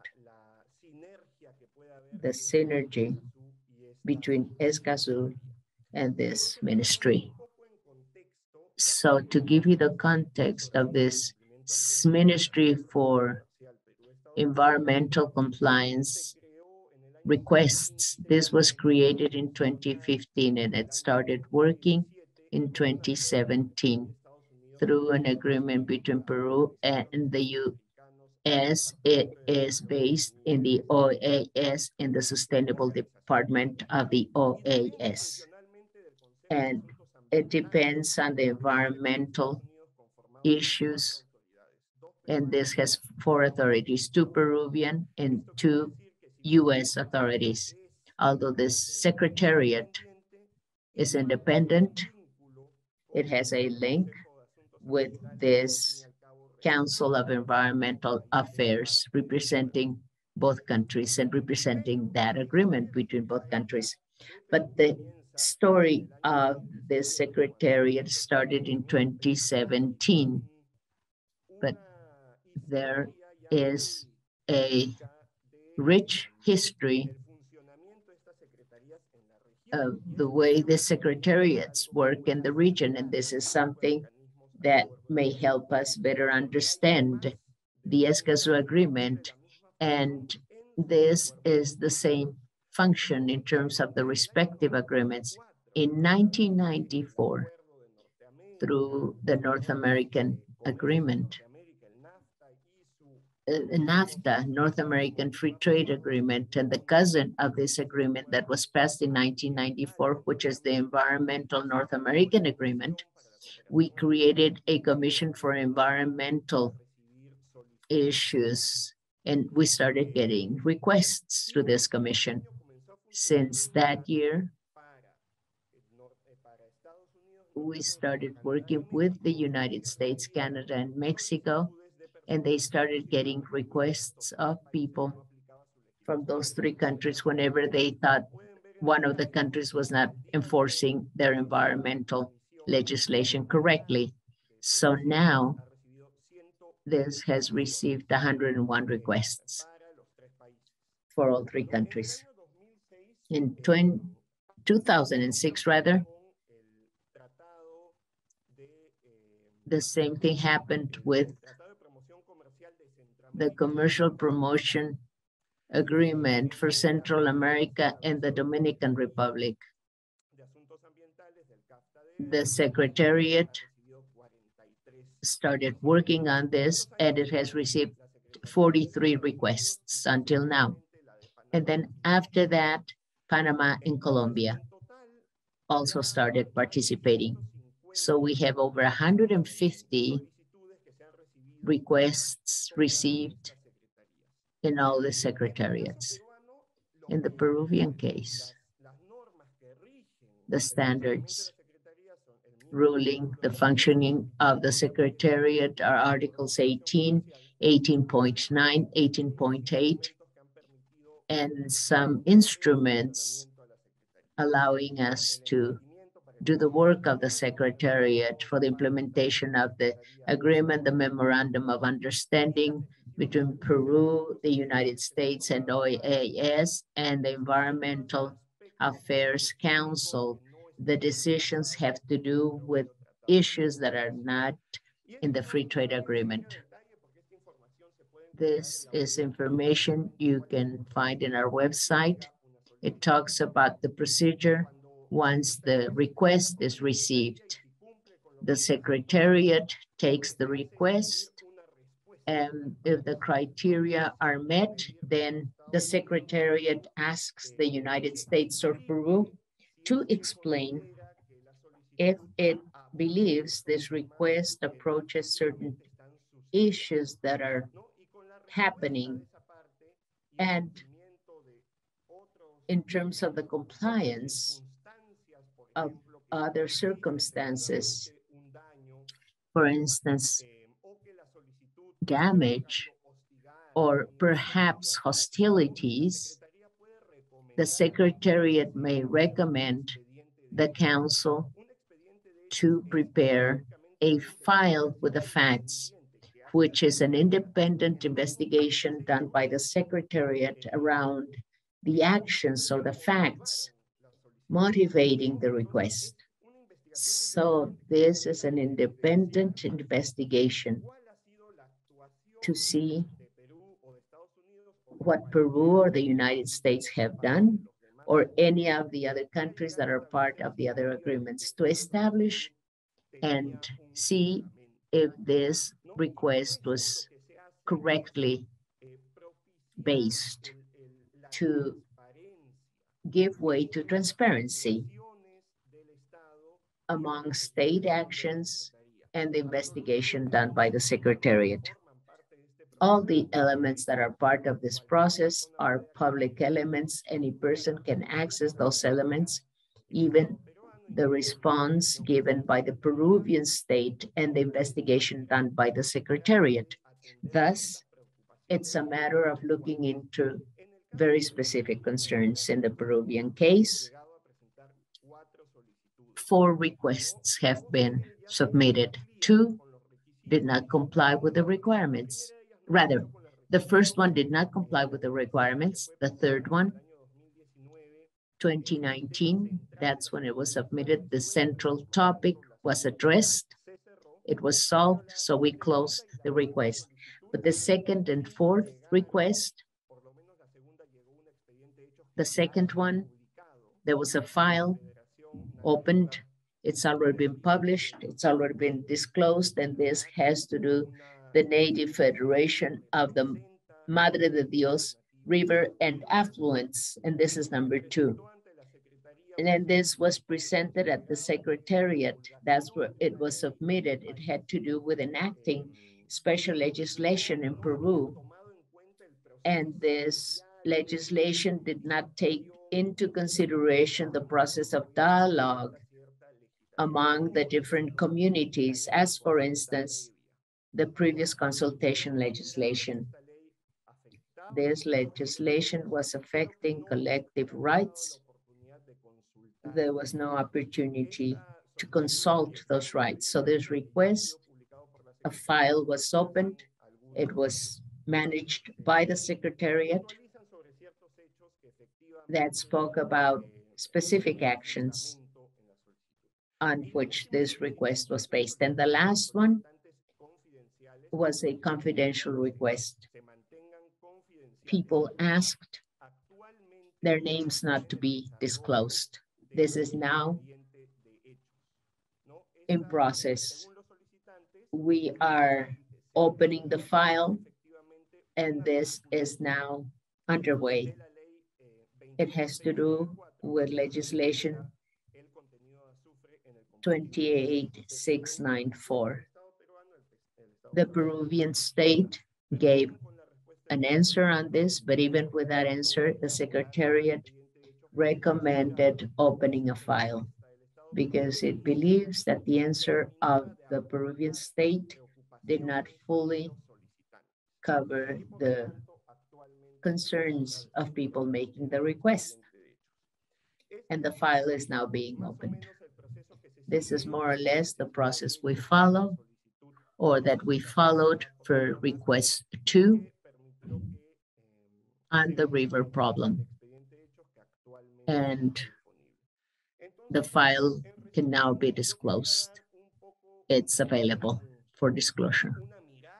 I wanted you to understand the activities of the Secretariat that are sometimes not very well known. As you see, there's very broad background information on similar actions or actions that are equal to the Secretariat.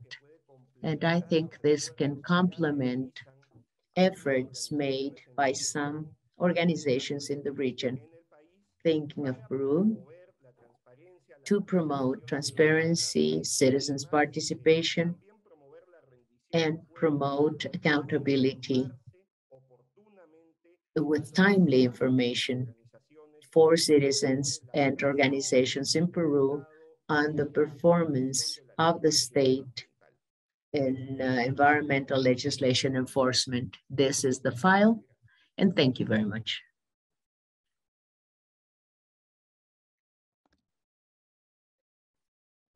Muchas gracias. Thank you very much.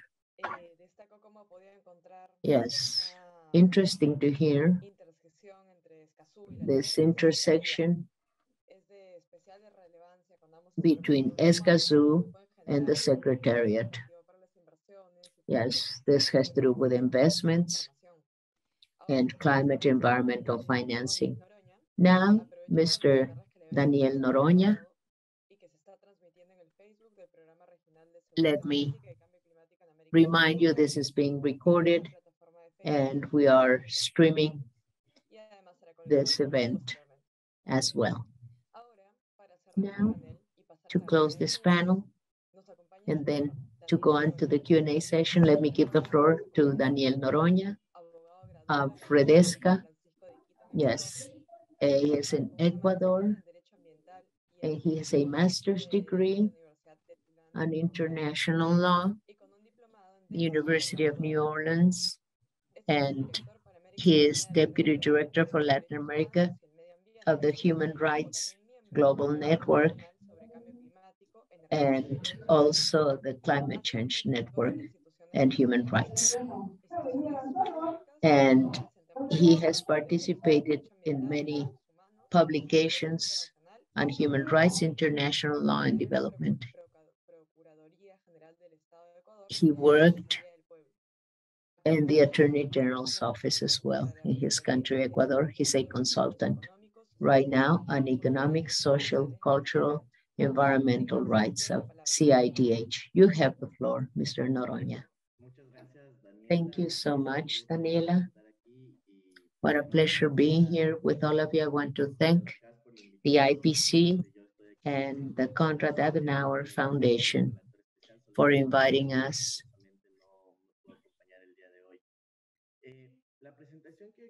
The presentation I want to make today is divided into two parts. First, the Escazú Agreement and how it reinforces existing instruments on access to environmental information that are already contributing and that are already part of the Latin American human rights system.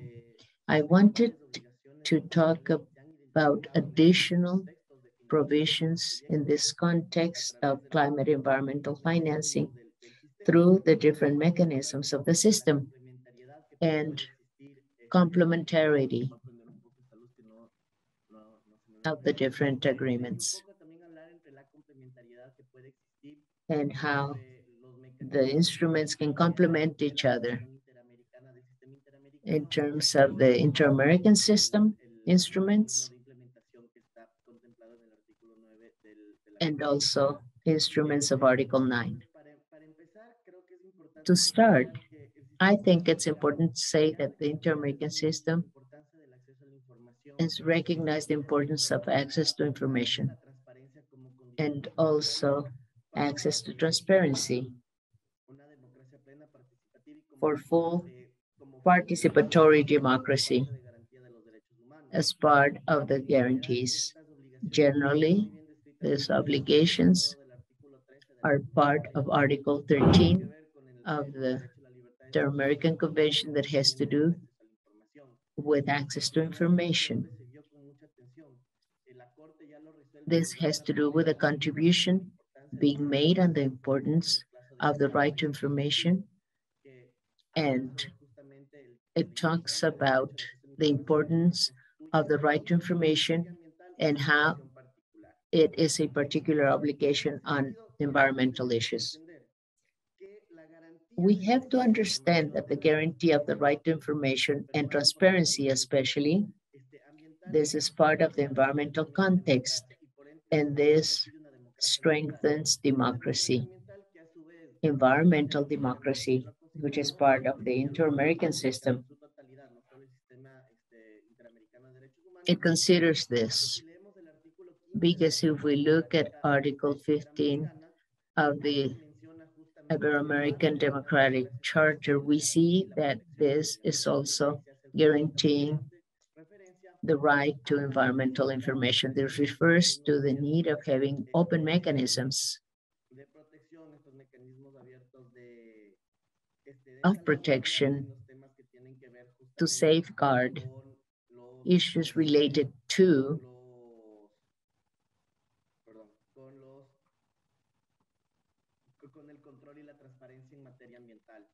environmental control and transparency.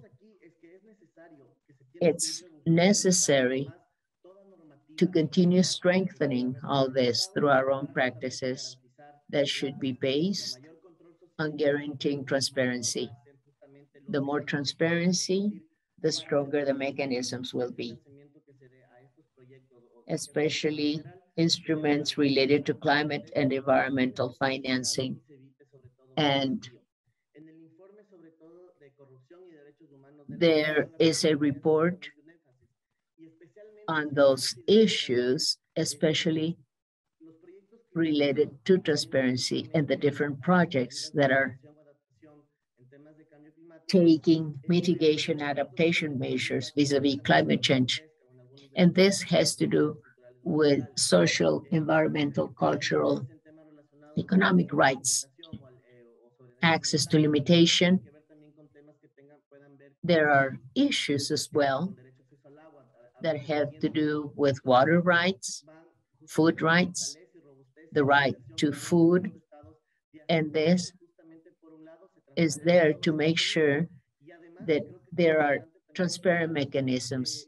And it's also very important to guarantee effective participation in social control of all the stakeholders throughout the communities that are directly impacted by this.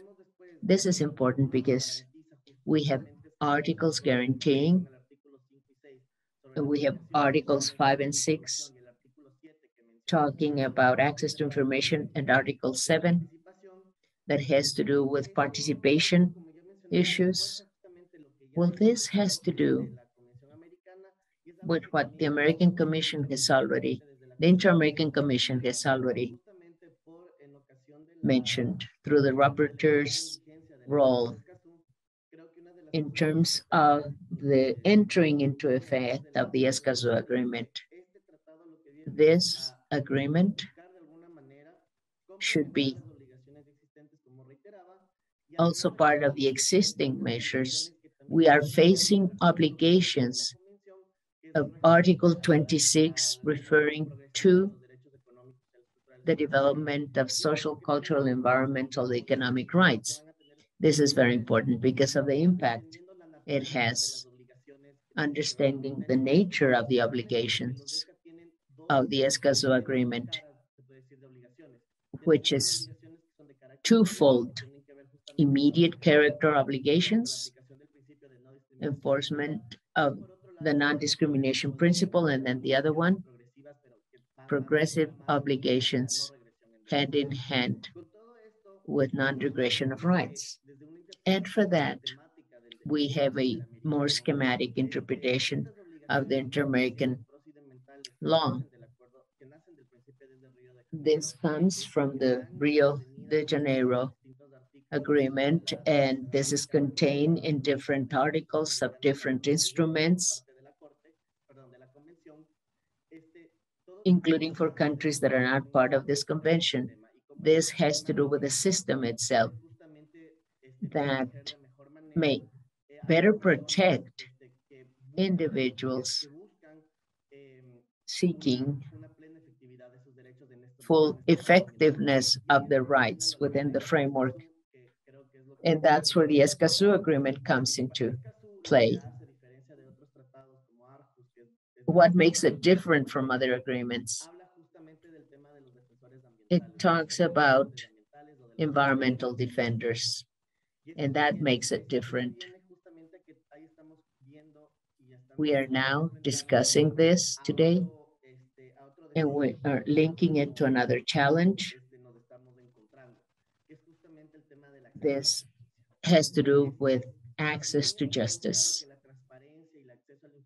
Transparency and access to information are fundamental parts of how we have to approach this. Justice access is still one of the main causes, not allowing other rights to be effective. If we look at this in a more schematic manner, especially in terms of visibility and interdependence of human rights, which is the thesis we are discussing. If we look at from that perspective, what this is telling us is that what's necessary is to guarantee access to justice, independent courts, for this to really take place, saying that there's a judicial function.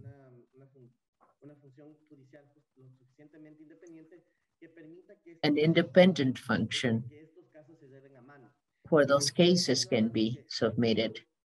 This goes hand in hand with a guarantee of non-impunity. This is the last report of Global Witness that came out some 3 weeks ago. Latin America is the most dangerous region for environmental defenders. We live in a very unequal society. There are many factors that continue with this state of things. These are obligations the states have derived from the Inter-American system, and they should be implemented as soon as possible. They should be put into practice as soon as possible, according to obligations in the different instruments.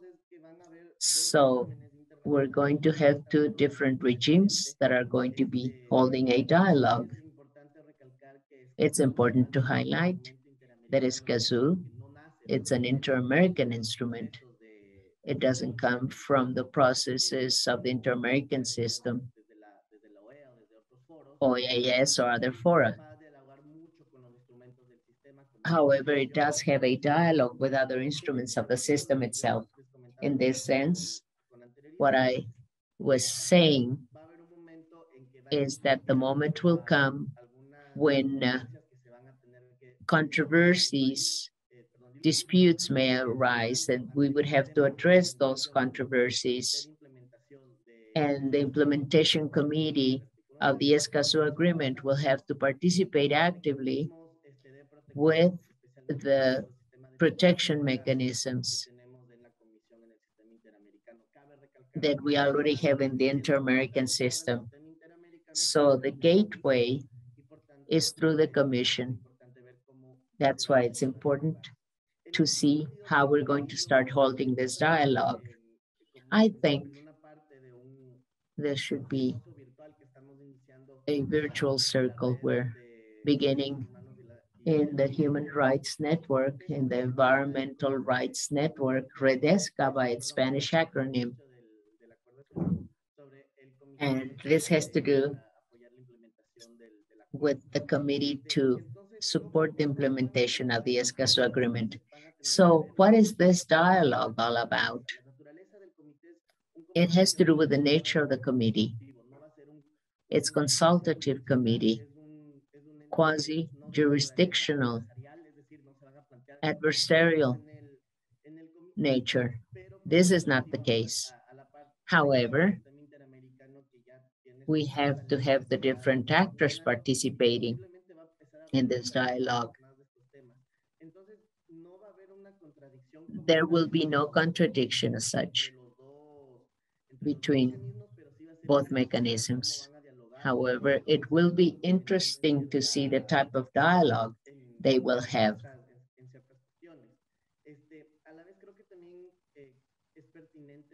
I think it's worth mentioning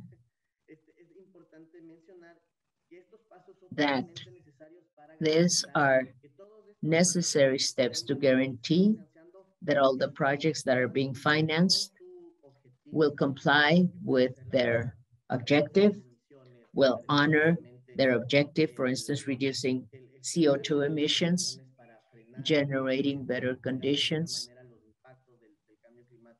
for climate change mitigation and adaptation measures. We have to remember that those projects will respect human rights. There are examples of this already. This is very important. In the previous panel, this was mentioned. The Paris agreements were mentioned in terms of the different instruments and the different conditions that have to take place. There's obligations, there's guarantees that may be derived from the different mechanisms generated through the Paris Accords for any type of environmental financing. But first, we have to make sure human rights are not being violated. There are cases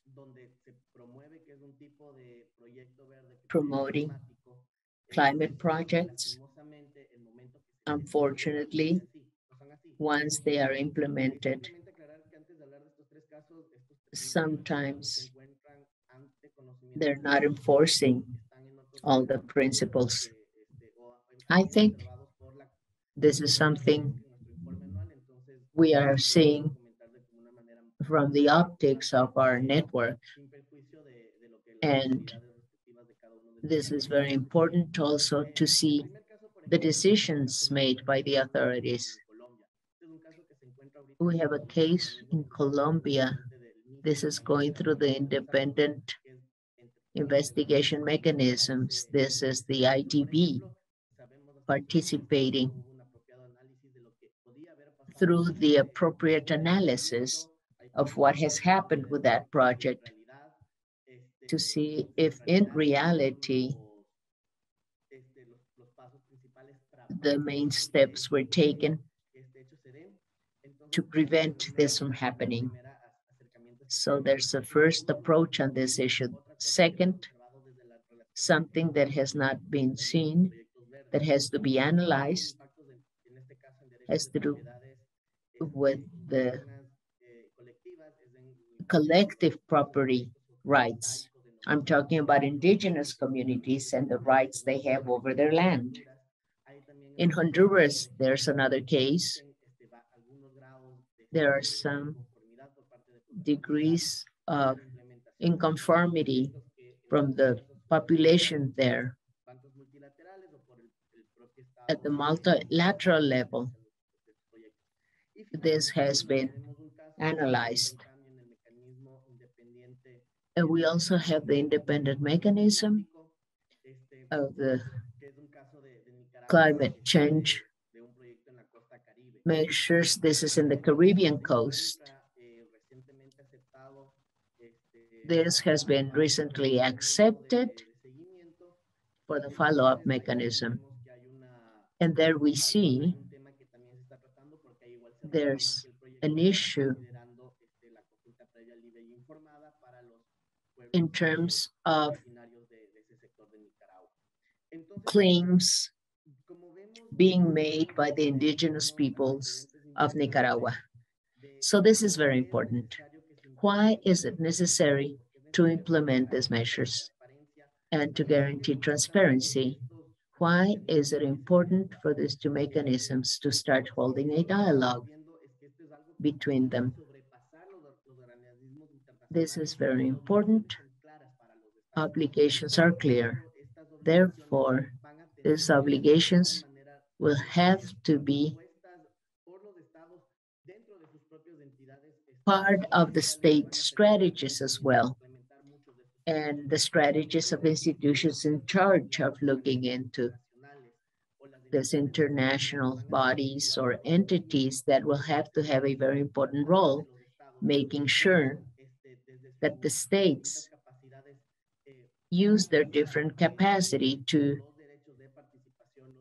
guarantee rights of participation and rights to access of information. It's very important to generate strong discretionality so that in case those guarantees are not considered, we have the appropriate mechanisms to file claims and complaints to give way to all those issues.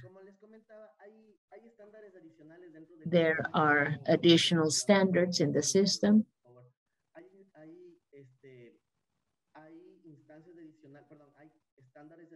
There are standards in the framework on prices and rights and obligations of international institutions in terms of their obligations, as I have said. If we talk about this, we have to remember that there are different manifestations and claims to guarantee necessary opportunities so that there's the appropriate social control over those mechanisms. We're talking about money coming in when there's a direct allocation of a project, but we're also talking about fiscal policy, application or enforcement for those projects. The state has to guarantee the right framework for these financing processes, processes to look for capital, and the fiscal regulations have to be clear and transparent. And the social control is also very important. For that purpose,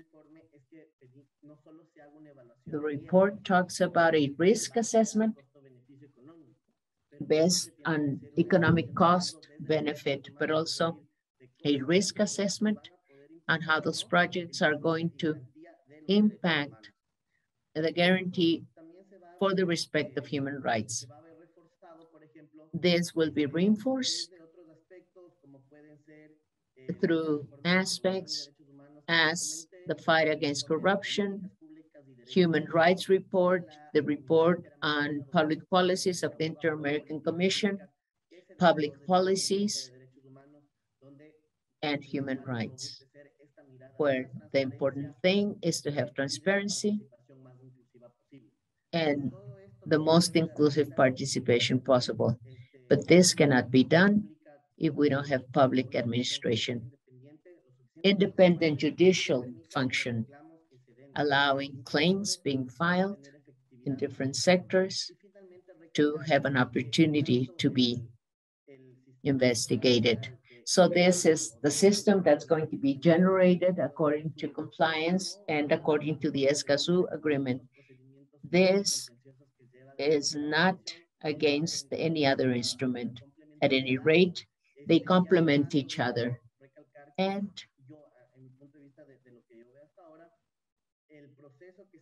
the process has to do with the nature of the process itself. In terms of the implementation committee for the Escazú Agreement, this is not adversarial character, so it wouldn't be part of the provisions of the work of the Commission. So this means that this claim may be submitted even though it has already been submitted at the other levels internationally.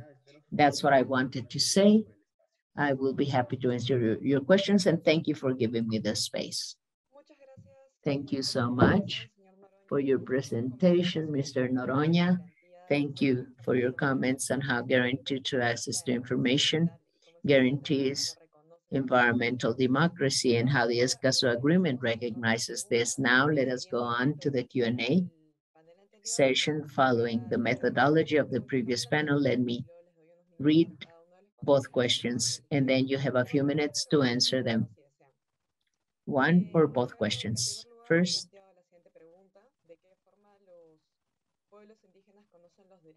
indigenous peoples, do they know the agreements or the provisions in the Escazú Agreement? What are key aspects to present those instruments to indigenous peoples according to the Inter-American Court and administrative changes from Trump to Biden? What impact can they have in Latin America? This change, what impact of the US administration, what impact can it have on Latin America in terms of the Escazú Agreement? Yes. Well, basically, let me tell you about the second question. Clearly, I'm not a spokesperson for this. I'm not working directly with the US government, but I've been speaking to some government officials.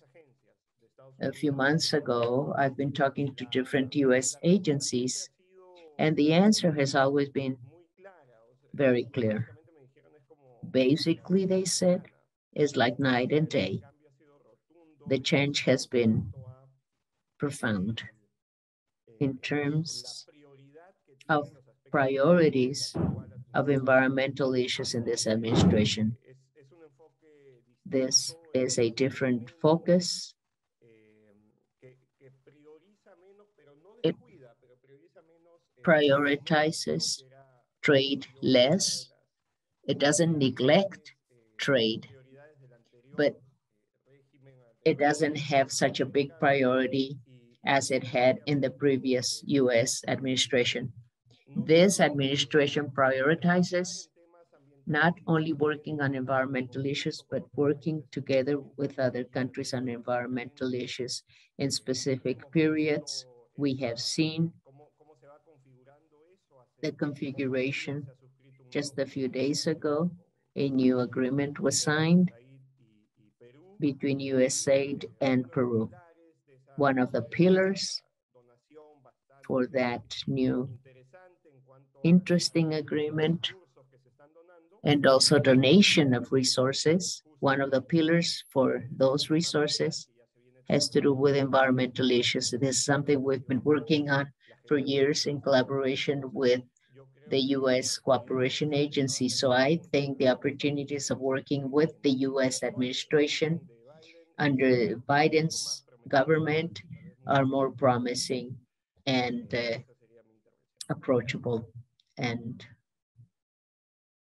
that's what I wanted to say. Thank you. Thank you so much. Yes, Mr. Noroña, you have the floor, please. Thank you.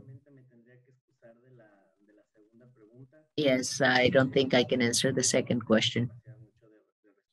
Yes, I cannot say much on the second question, but let me just say that it's a good sign we see.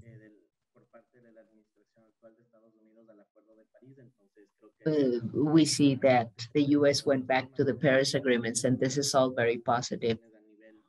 And we're also looking at regional conversations that are now taking place, especially on climate change. I think that's very positive. In terms of the other questions, well, the state has to guarantee the application of all the different principles for all rights to be respected,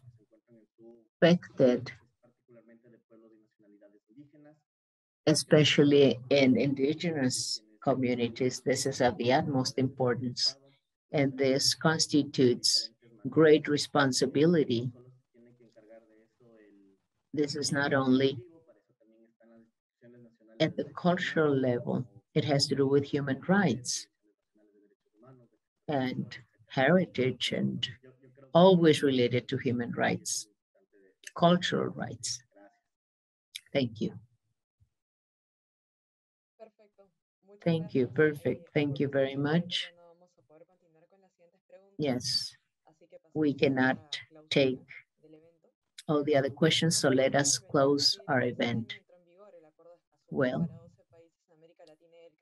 as you know, the Escazú Agreement went into effect in 12 countries, and many have to ratify it. Among the rights, the Escazú Agreement protects its environmental information, environmental defenders to guarantee the rights of the public to environmental measures as custodians as well. According to this, as we have already heard throughout our event, this is a fundamental right for transparency, acceptance, and also to face up to climate change problems. And this has to do with the ratification of the instrument and for transparency and participation of society at large. And this has to do with the countries that, a call for the countries that haven't yet ratified it. Events such as this one to exchange ideas are very necessary events in Peru, for instance. Yes, they are going through this process. I want to thank you so much on behalf of the Regional Program for Energy Security and Climate Change in Latin America. On behalf of IPC, we want to thank you. We can better understand the situation now and how we can face up to climate change. I hope we can meet again. Thank you so much and have a wonderful afternoon.